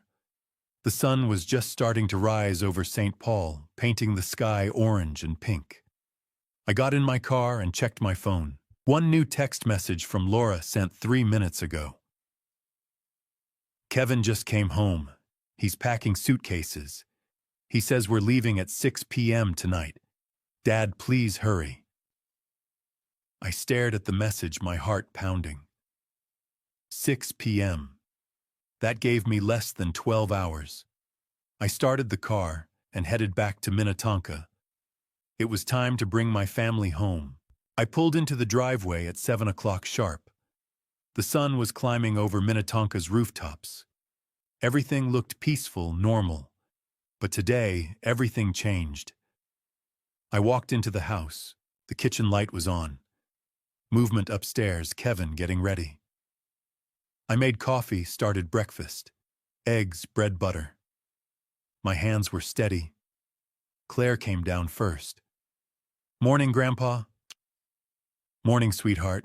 Want scrambled eggs? Yes, please. She sat at the table. Are you okay? You look tired. Just didn't sleep great. I cracked eggs. Where's your brother? Getting dressed. Mom's helping him.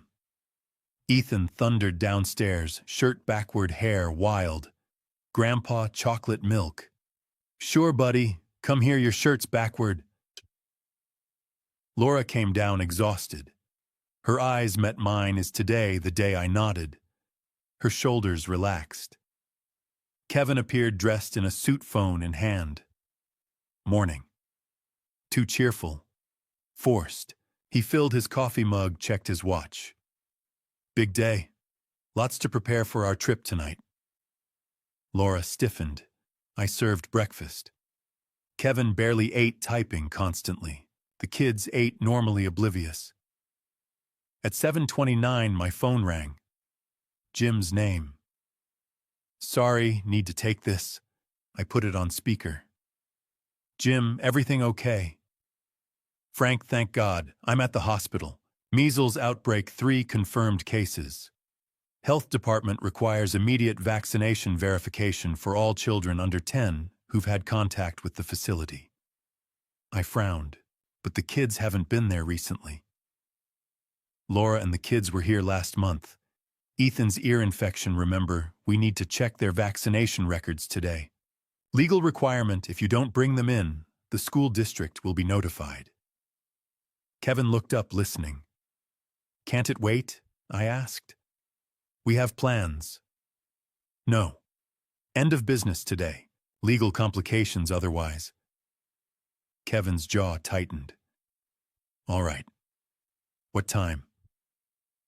As soon as possible. Come to my house, safer than the hospital. And Frank, bring Laura too. She can help keep the kids calm. You know Ethan with needles. Right. We'll be there soon.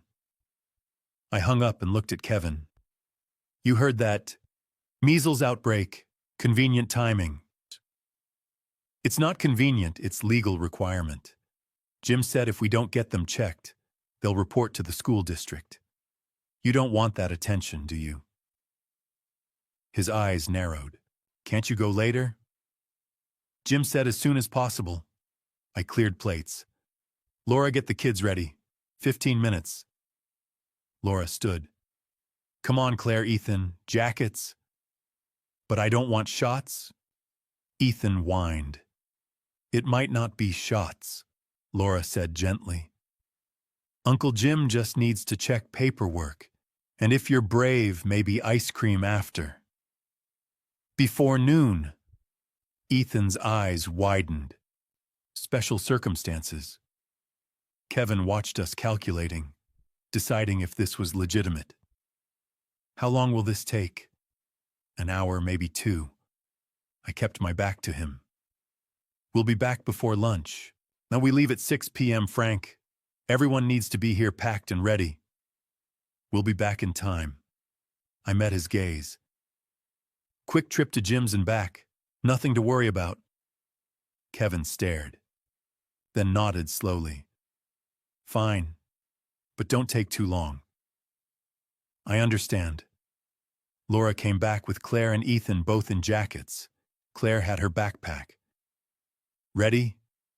I asked. Ready? Laura said softly. We walked toward the garage. Kevin's eyes followed us. Laura, Kevin called. We stopped. Laura turned. Kevin walked over, put his hand on her shoulder. Laura flinched. Be back soon, he said quietly. We have a big day ahead. I know, she whispered. He kissed her forehead, stepped back. We got in the car. I helped the kids with seat belts, Laura in passenger seat. I started the engine. Through the window, Kevin stood in the kitchen phone to ear watching. I backed out slowly. Normal. Claire leaned forward. Grandpa, why does Mom look sad? She's just tired, sweetheart. Everything's going to be okay. We drove down Lakeview Drive. I checked the mirror constantly. Kevin's Lexus wasn't following. We turned toward St. Paul. Still no Lexus. Laura exhaled. Dad, is this really happening? Yes. You're safe now. Ethan kicked my seat. Are we really getting ice cream? I smiled. Yes, buddy, after Uncle Jim. My phone buzzed. Text from Kevin. How long exactly? Laura typed from my phone. 1 to 2 hours, like I said. Response immediate. Call me when done. Laura put the phone down. Her hands shook. It's okay, I said quietly. By the time he realizes Turner will be ready. What if he comes after us? He won't have time. We crossed the Mississippi into St. Paul, almost there. Claire spoke up from the back. Grandpa, are we coming back home? The question caught me off guard. I glanced at Laura. She was staring straight ahead, tears running down her cheeks. Not for a while, sweetheart, I said gently. Why not? Because sometimes home isn't safe anymore. Ethan, oblivious, started humming a song from one of his cartoons. We turned onto the highway heading toward Jim's neighborhood. Traffic was light for a Wednesday morning. The sun climbed higher, burning off the last of the morning fog. I checked the rearview mirror again, and my heart stopped. 3 cars back, barely visible in the flow of traffic, was a silver Lexus. Kevin's Lexus. Laura, I said quietly, my voice tight. Don't turn around, but I think Kevin is following us. She went rigid. What? 3 cars back, silver Lexus. Her breathing quickened. Oh God, Dad, what do we... Stay calm. We're almost to Jim's. 5 more minutes. I pressed the accelerator, slightly moving into the left lane. The Lexus changed lanes, too. It was him. He'd suspected something, maybe from the moment we left, maybe earlier. And now he was following us, watching, waiting to see where we were really going. My phone was in the cup holder. I couldn't call Turner without Kevin seeing me on the phone. Couldn't pull over. Couldn't do anything except keep driving and pray we made it to Jim's before Kevin realized what was happening. Grandpa, Claire's voice was small, frightened. Why are you driving so fast? Just trying to get to Uncle Jim's quickly, pumpkin. In the mirror, Kevin's Lexus was getting closer. 2 cars back now. Laura grabbed my arm. Dad, he knows. He knows something's wrong. I know, I said, but we're not stopping. We're almost there. 1 car back now. I could see him clearly in the rearview mirror. Kevin's face cold and expressionless behind the wheel. His eyes locked on my car. He'd figured it out, and he was coming for us. Still with me, I really appreciate it. Leave a comment telling me, do you think Kevin will chase them or flee immediately? I read every response, and your insights make this community special. Just so you know, what follows includes some dramatized details for storytelling purposes. If that's not your preference, you're welcome to close the video here. My foot hit the accelerator. The car surged forward, engine roaring. My knuckles went white on the steering wheel. "Dad!" Laura's voice was panicked. "What are we?" "Hold on." In the rearview mirror, Kevin's Lexus accelerated too, closing the gap. No more pretending. He knew. "Grandpa," Claire's voice small and frightened. "Why is Dad following us?" I didn't answer. I needed to focus, get us to Jim's house. 5 more minutes. Laura grabbed the handle as I swerved into the right lane. A Honda honked. I didn't care. "Dad, he's getting closer." She was right. Kevin was 1 car length behind, weaving through traffic with reckless determination. My phone was mounted on the dashboard. I pressed voice command. "Call 911. 1 ring, 2 rings. 911, what's your emergency?" "Frank Mitchell. I'm being pursued by Kevin Rhodes, wanted in Nebraska for fraud. I have my daughter and grandchildren in the car. Highway 35E toward St. Paul, going to 1243 Summit Avenue." "Sir, are you in immediate danger?" I glanced in the mirror. Kevin was directly behind me. "Yes, less than 20 feet. Units are being dispatched. Keep driving. Do not stop." "What vehicle is he driving?" "Silver Lexus, Minnesota plates." I gave the number. "Officers en route. Stay on the line." "Grandpa, I'm scared." Ethan whimpered. "Almost there, buddy. Almost to Uncle Jim's." But we still had 3 miles. Kevin pulled left, trying to come alongside. I swerved left, blocking him. Horns blared. Kevin tried the right. I blocked again. "Frank!" Laura screamed as I nearly hit a pickup. "I'm sorry, I have to." Kevin's Lexus rammed my rear bumper. The impact jolted us forward. Claire screamed. Ethan cried. "Sir, are you okay?" The operator's voice. "He hit us, rammed the back." "Officers 3 minutes out. Can you reach Summit Avenue?" "Tukum." Trying. I took the exit too fast. Tires squealing. Kevin stayed glued to my bumper. We flew through the neighborhood.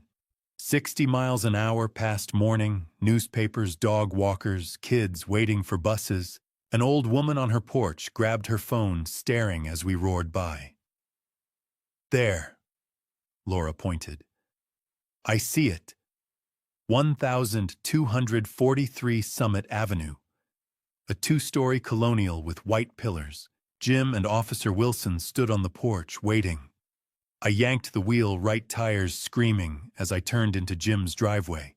The car fishtailed slightly on the gravel before I brought it to a stop. Kevin's Lexus screeched to a halt directly behind us, blocking the driveway, blocking any escape. For a moment, nobody moved. The only sound was our heavy breathing and Ethan's quiet sobbing in the back seat. Through the windshield, I saw Officer Wilson standing on the porch, hand resting near her weapon. Jim stood beside her, his face grim. Through the rearview mirror, I saw Kevin's Lexus idling behind us, exhaust curling in the morning air. The neighborhood had gone silent.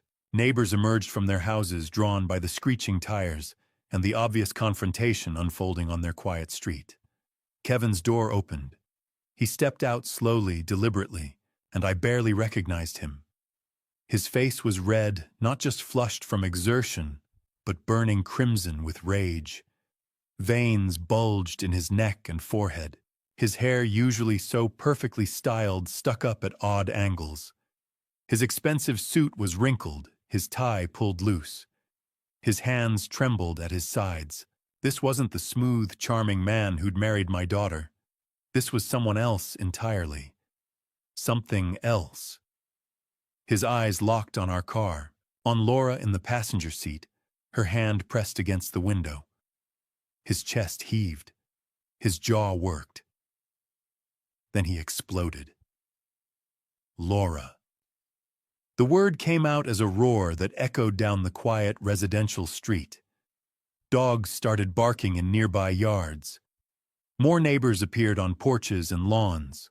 Laura flinched at the sound of her name, pressing herself back against the seat. "Laura!" Kevin shouted again, taking a step toward our car. His voice cracked with fury. "Get the kids and get in my car." I opened my door and stepped out, my legs shaky but my resolve firm. I positioned myself between Kevin and my family. Kevin's eyes snapped to me for a brief second, pure hatred in that glance, then back to the car where Laura sat frozen. "Now!" he screamed. "Do it now!" Behind me, I heard our car doors unlocking. Laura was getting the kids out, but on the far side away from Kevin. Smart girl. Officer Wilson moved down from the porch. Her boots were loud on the wooden steps in the sudden silence.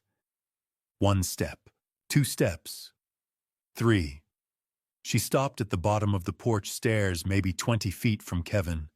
Her stance was casual but alert. Professional. Her right hand rested near but not on her service weapon. "Mr. Rhodes."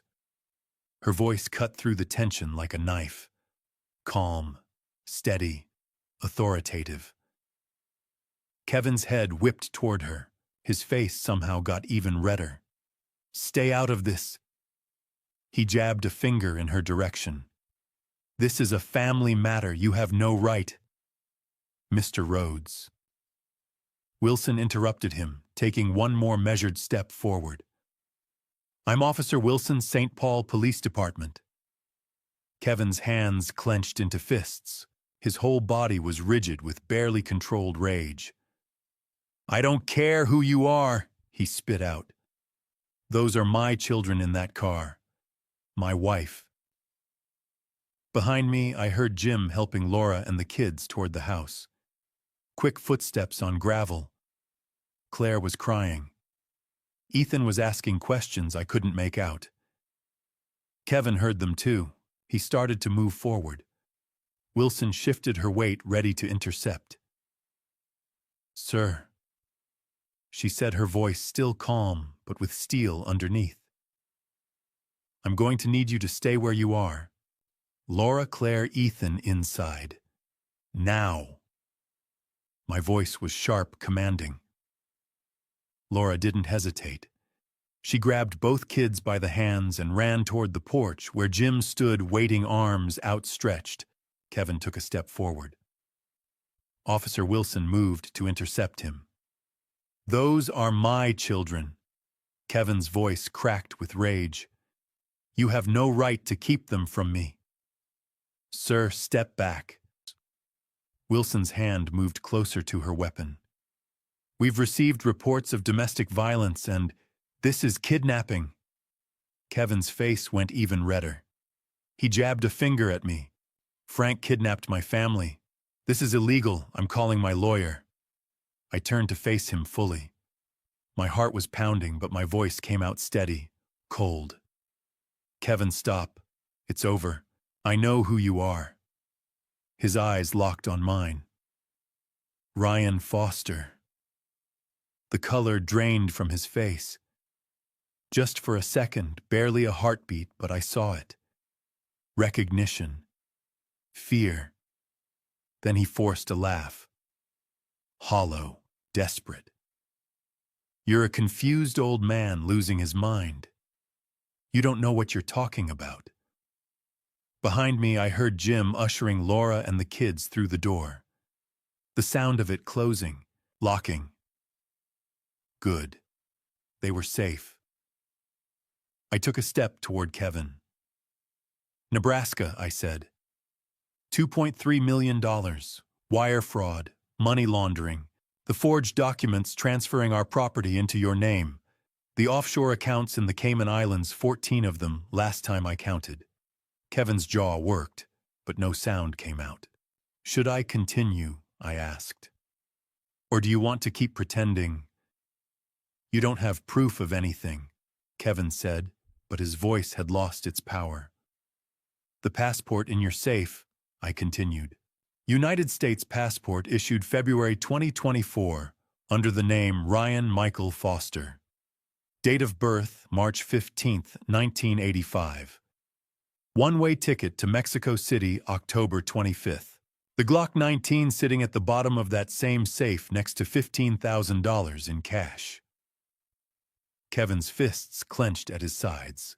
The file on your laptop labeled loose ends with Jim's photograph and home address marked handle after departure confirmed.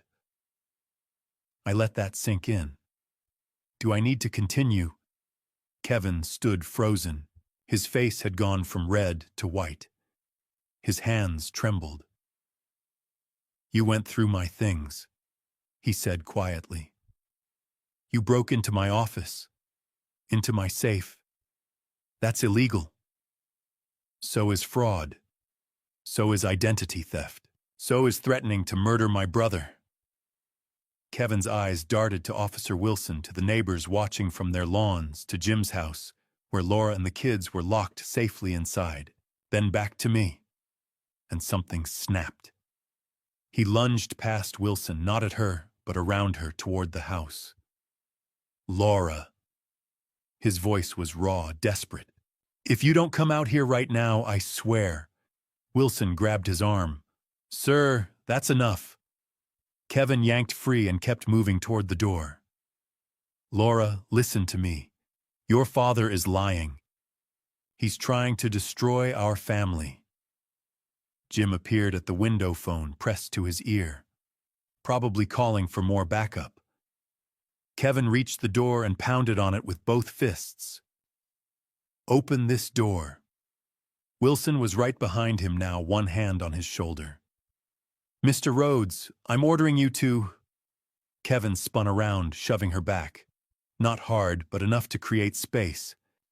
Don't touch me, he snarled. Wilson's expression hardened. Her hand went to her radio. I need backup at 1243 Summit Avenue.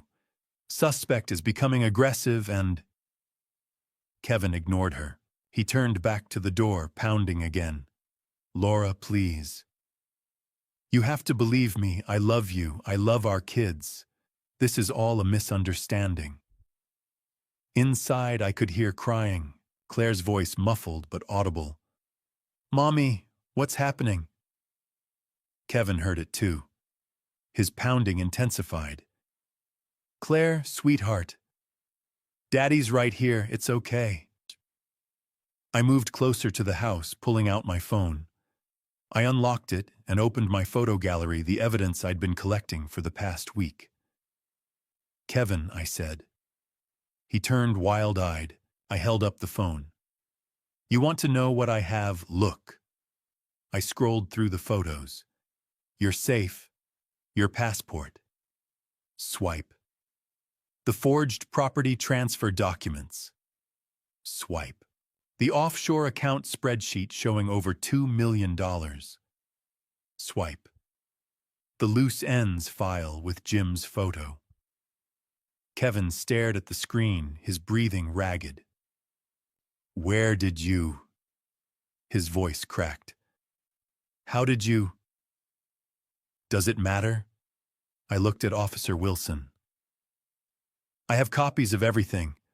I've already sent them to Detective Turner and Attorney Morrison. Kevin's face twisted with something between rage and desperation. You had no right. Those are my private. You forged my signature, I said quietly. You tried to steal everything I own, everything my wife and I built together. You threatened to murder my brother. You hit my daughter. At that, Kevin's mask finally shattered completely. She deserved it, he screamed. Always questioning me. Always snooping just like you. You couldn't just let me. He stopped, realizing what he'd just admitted. Officer Wilson took a step forward. Mr. Rhodes, you just confessed to... A siren cut through the air. Detective Turner's unmarked sedan came into view, lights flashing in the grille. Behind it, 2 patrol cars. Kevin looked at the approaching vehicles. At Wilson with her hand on her weapon.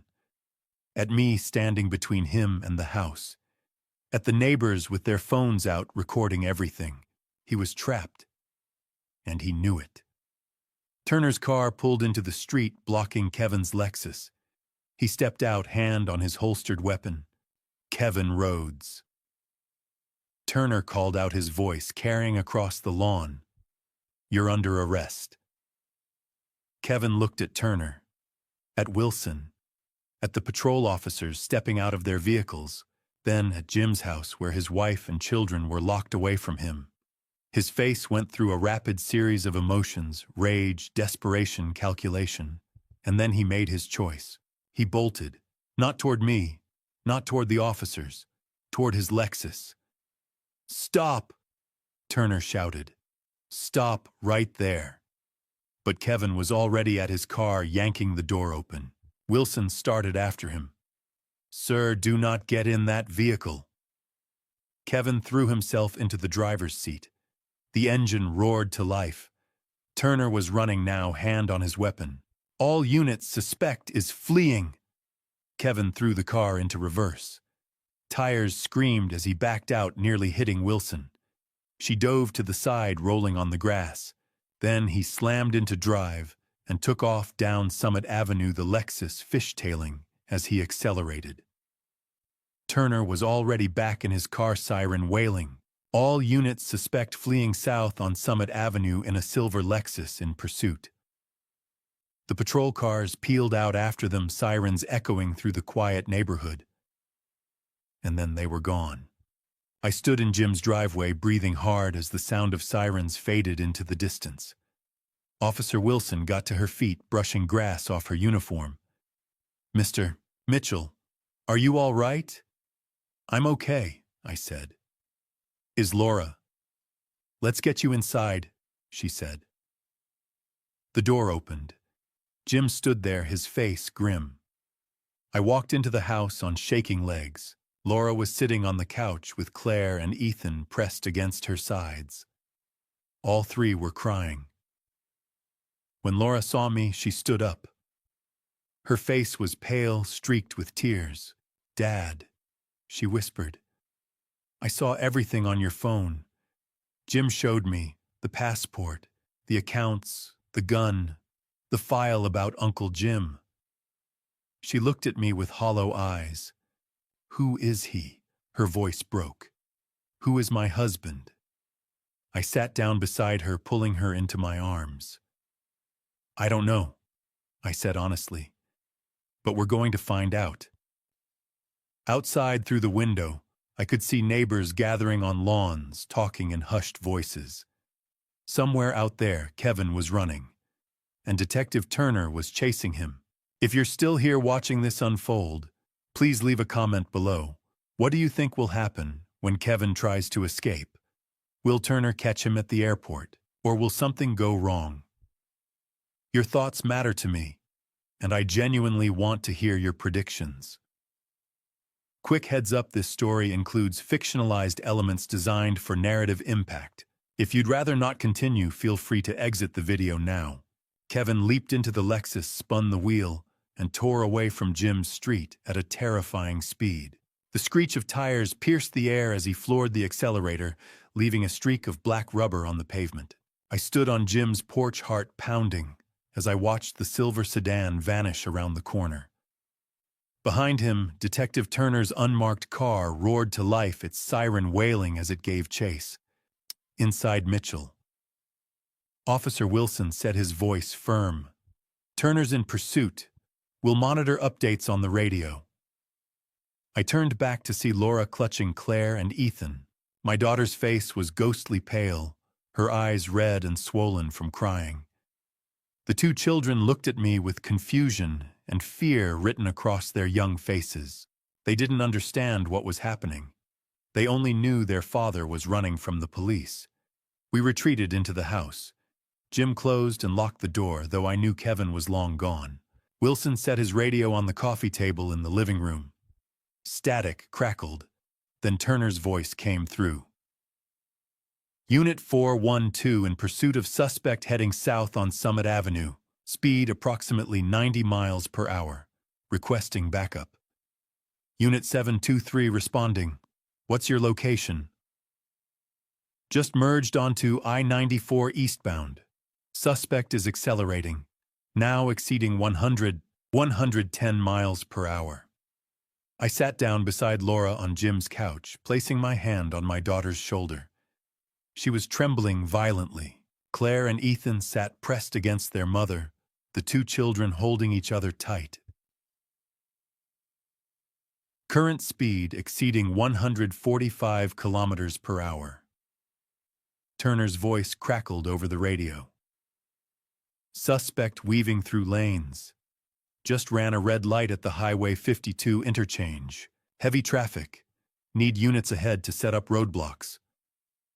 145 kilometers per hour on city highways. Kevin was driving like a maniac. He was going to kill someone or himself. Laura suddenly gripped my hand so tightly her nails dug into my skin. "I can't believe I married a monster," she whispered, her voice breaking. Tears streamed down her face. "My God, Dad, how many years? How many years did I live with him without knowing?" I held Laura close, letting my daughter cry against my shoulder. My heart shattered listening to her sobs, but at least she was safe now. At least Claire and Ethan were here with us, no longer within Kevin's reach. "Grandpa." Ethan spoke up, his voice small and trembling. "Is Daddy okay?" I looked down at my 6-year-old grandson, wide eyes full of innocence, lip quivering. How could I explain to a child that his father wasn't the man he thought he was? "Your daddy did some very bad things," I said slowly, choosing each word carefully. "Even the police have to stop him so he can't hurt anyone else. But he's our daddy." Claire said, tears streaming down her 9-year-old cheeks. "Why would he hurt people?" Laura pulled both children closer, her voice gentle despite her own tears. "Babies, Mommy needs you to understand something. Your daddy, he made choices that hurt people. The police are trying to stop him from making more bad choices. All units suspect now heading toward the Minneapolis-St. Paul Airport exit," the radio barked. "Repeat, suspect appears to be heading toward MSP Airport. Speed still exceeding 140 kilometers per hour. Running multiple red lights." Wilson grabbed his radio. "All units notify airport security immediately. TSA needs to be on high alert. Suspect may be attempting to flee by air." "Roger that. Contacting airport police now." My mind raced. The airport, of course. Kevin had that ticket to Mexico City October 25th. That was supposed to be in 10 days, but now his timeline had collapsed. He was trying to escape right now, this minute, with whatever he could grab. "He has a fake passport," I said urgently to Wilson. "Ryan Foster, and he has flight arrangements to Mexico." Wilson nodded grimly, relaying the information through his radio. "Suspect traveling under alias Ryan Michael Foster. Has fraudulent passport and possible flight arrangements to Mexico City. Consider him armed and extremely dangerous. Glock 19 may be in his possession. Airport security has been notified." Turner's voice came through slightly breathless. "All checkpoints on high alert. TSA agents have the description and alias. He won't get through." We sat in tense silence, listening to the rapid-fire communications over the radio. Airport police coordinating positions. Highway patrol units joining the pursuit. TSA agents preparing to intercept. "Suspect just abandoned vehicle at Terminal 1 passenger drop-off," Turner reported. "Silver Lexus Minnesota plates. He's on foot carrying a dark backpack. Airport police moving to intercept." Laura's grip on my hand tightened. "What if he gets away?" "He won't," Wilson said with certainty. "Airport security has been notified. Every checkpoint is on high alert. He won't be able to board any aircraft." Jim stood by the window, his elderly hands clasped together. I realized my own hands were shaking. Ethan had buried his face against Laura's side. Claire was crying silently now, her small body shaking with each sob. Visual on suspect. A new voice came through airport security. Male subject, black jacket, gray backpack, heading towards security checkpoint C. He's moving fast, trying to blend into the crowd. "Do not let him through security," Wilson transmitted. "Suspect is wanted for wire fraud, money laundering, domestic violence, and identity theft. Potentially armed with a Glock 19. Copy that. Officers moving to intercept. TSA agents have been alerted." The seconds ticked by like hours. I could picture it, Kevin weaving through the crowded terminal, that backpack slung over his shoulder, the fake Ryan Foster passport clutched in his hand. Desperate, dangerous, cornered. "Suspect has approached security checkpoint C," the airport officer reported. "He's presenting documentation to TSA. Agent is scanning the passport. Agent has flagged it. Document is not clearing the system." "Secure the suspect," Wilson ordered. "Do not let him leave the checkpoint area." Suspect is becoming agitated. He's arguing with the TSA agent. "Our officers are moving in now. Suspect has spotted us. He's backing away from the checkpoint." I held my breath. Laura was gripping both children now, all three of them crying together. Jim's knuckles were white as he gripped the window frame. "Suspect is looking for exits, but all routes are blocked." The voice continued, tension crackling through every word. "He's trapped between our officers and TSA. Detective Turner has entered the terminal. We have him surrounded." Then Turner's voice came through, clear and final. "Suspect cornered at security checkpoint C. Detective Turner and airport police closing in. Suspect has no escape route." A pause that felt like an eternity. "Suspect in custody." The words echoed through Jim's living room. Laura let out a sob of relief. Wilson exhaled heavily. Jim turned from the window, his face sagging with exhaustion. It was over. Kevin was caught. My family was safe, but as I looked at Laura's tear-stained face and the fear in my grandchildren's eyes, I knew the hardest part, the healing, was only just beginning. Officer Wilson drove us to the airport in his patrol car, the tension thick enough to cut with a knife. Laura sat beside me in the back seat, her hand gripping mine. She hadn't spoken since we left Jim's house. Claire and Ethan had stayed behind with Jim. They didn't need to see this. Detective Turner had called 20 minutes earlier. "I need you at the airport for formal identification. We've got him, but I need Laura to confirm his identity for the record." A uniformed officer met us at Terminal 1 and escorted us through corridors marked "Authorized Personnel Only." We were led into a small observation room with a one-way mirror.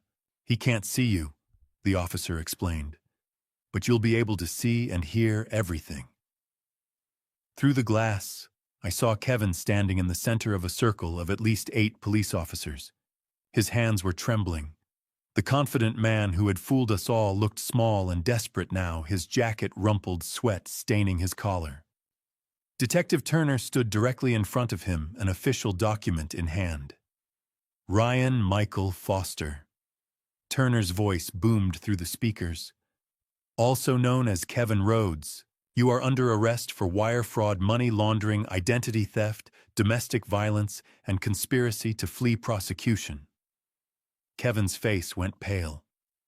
Beside me, Laura drew in a sharp breath. 2 officers moved forward with Kevin's gray backpack and began removing items one by one. "See $85,000 in cash." One officer announced, pulling out thick stacks of $100 bills.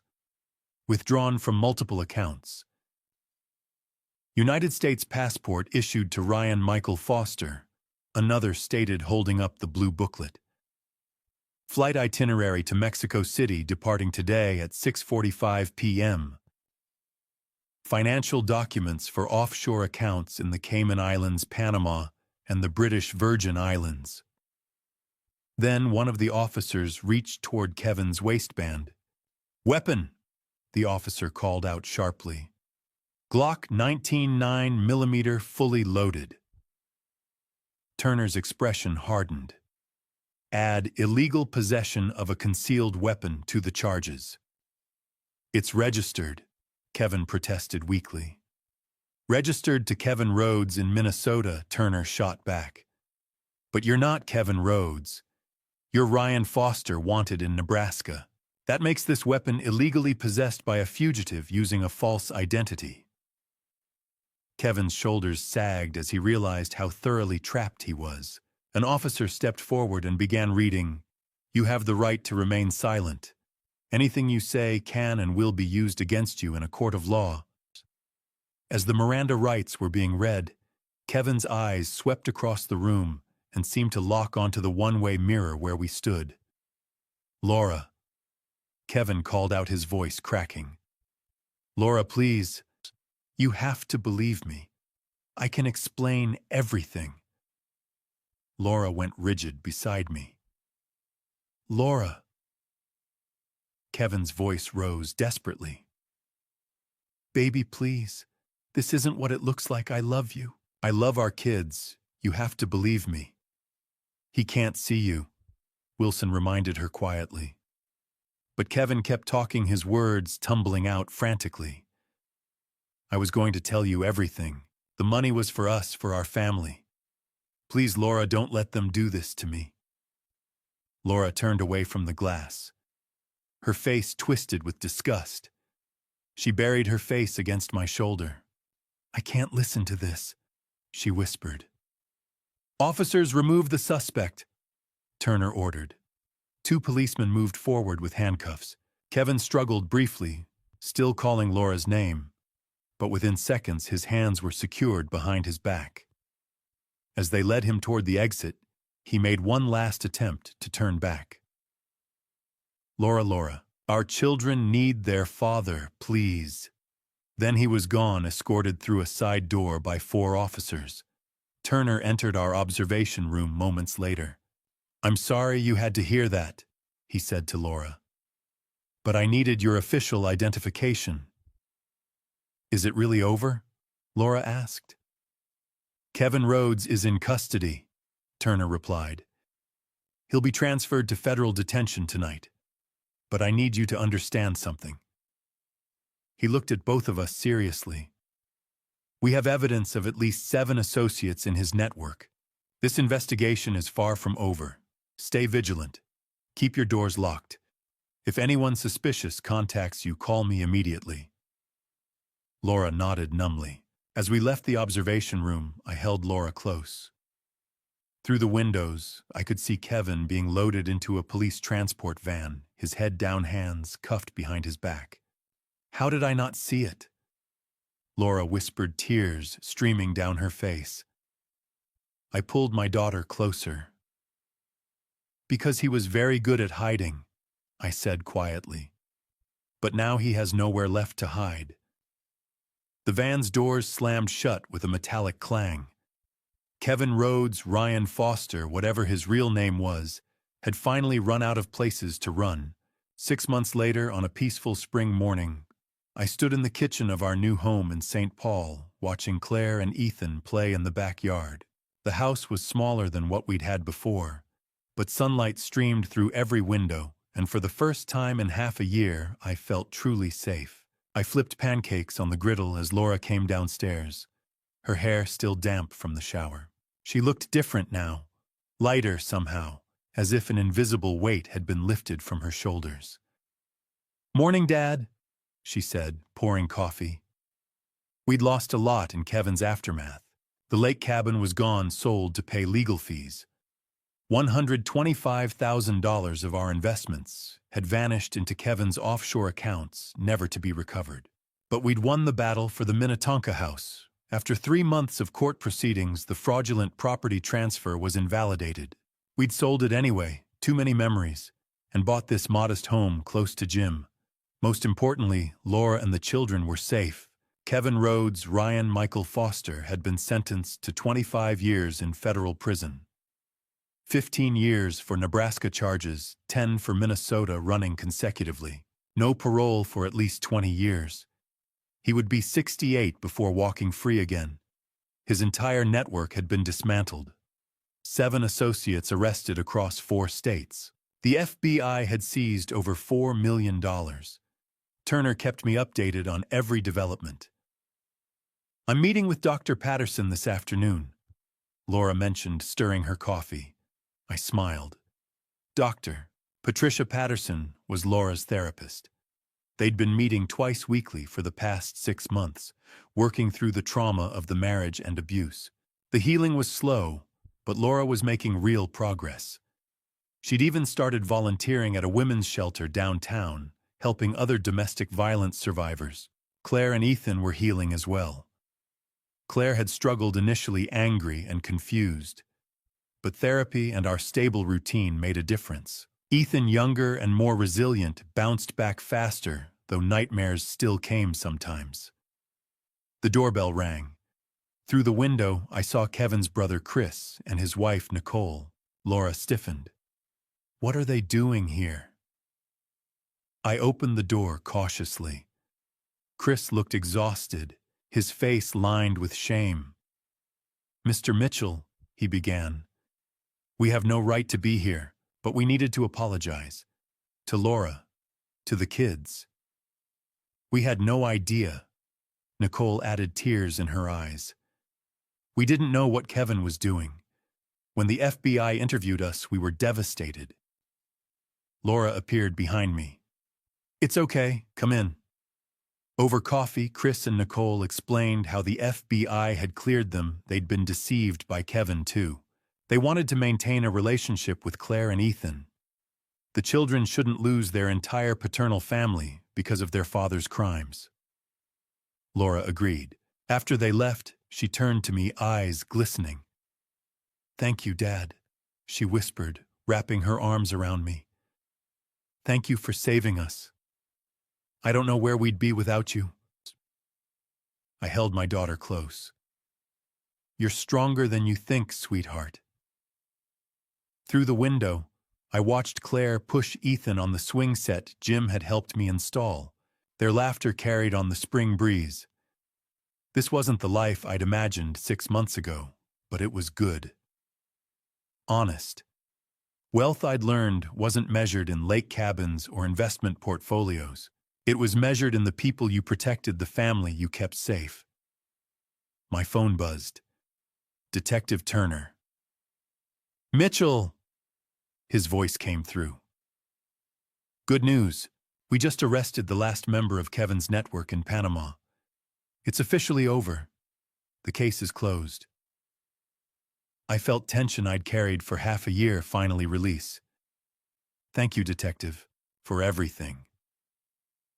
You did good, Mitchell. You saved your family." As I ended the call, Claire and Ethan came running inside, faces flushed with joy. "Grandpa, come play with us!" Ethan shouted. "Please, Grandpa," Claire added, tugging my hand. I looked at Laura. She smiled and nodded. I stepped out into the sunshine, feeling warmth on my face. For the first time in 6 months, I felt completely safe. The nightmare was over. The healing had begun. Claire and Ethan were safe. Laura was safe. My family was whole again, and that was all that mattered. Looking back on everything that happened, I realize how easily trust can be weaponized against us. I never imagined I'd become part of a dad revenge story, but when your family is threatened, you discover strengths you didn't know you had. This family story taught me that vigilance isn't paranoia, it's protection. My advice: don't be like me. Don't wait until a Tuesday morning discovery shatters your world. If something feels wrong in your family story, investigate it. Trust your instincts. I ignored small signs for months. Laura's bruises she explained away, Kevin's vague answers about his work, his controlling behavior that seemed like devotion. The lesson I learned through this dad revenge journey is simple but profound. Financial documents don't lie, but people do. Verify everything. Check public records. Question inconsistencies. Your family's safety depends on it. God reminds us in Proverbs that the prudent see danger and take refuge, but the simple keep going and pay the penalty. I was simple for too long. When I finally acted, it became a dad revenge mission, born not of hatred, but of desperate love for my daughter and grandchildren. Wealth means nothing if the people you love aren't safe.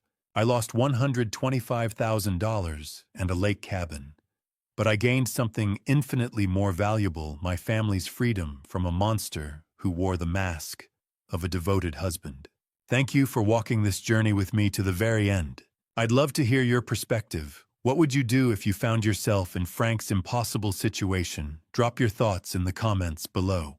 If this story resonated with you, consider subscribing so you won't miss future stories. A quick note: while inspired by real financial fraud cases and domestic abuse patterns, certain elements have been dramatized for storytelling purposes. If this content isn't your preference, feel free to explore other videos that might suit you better.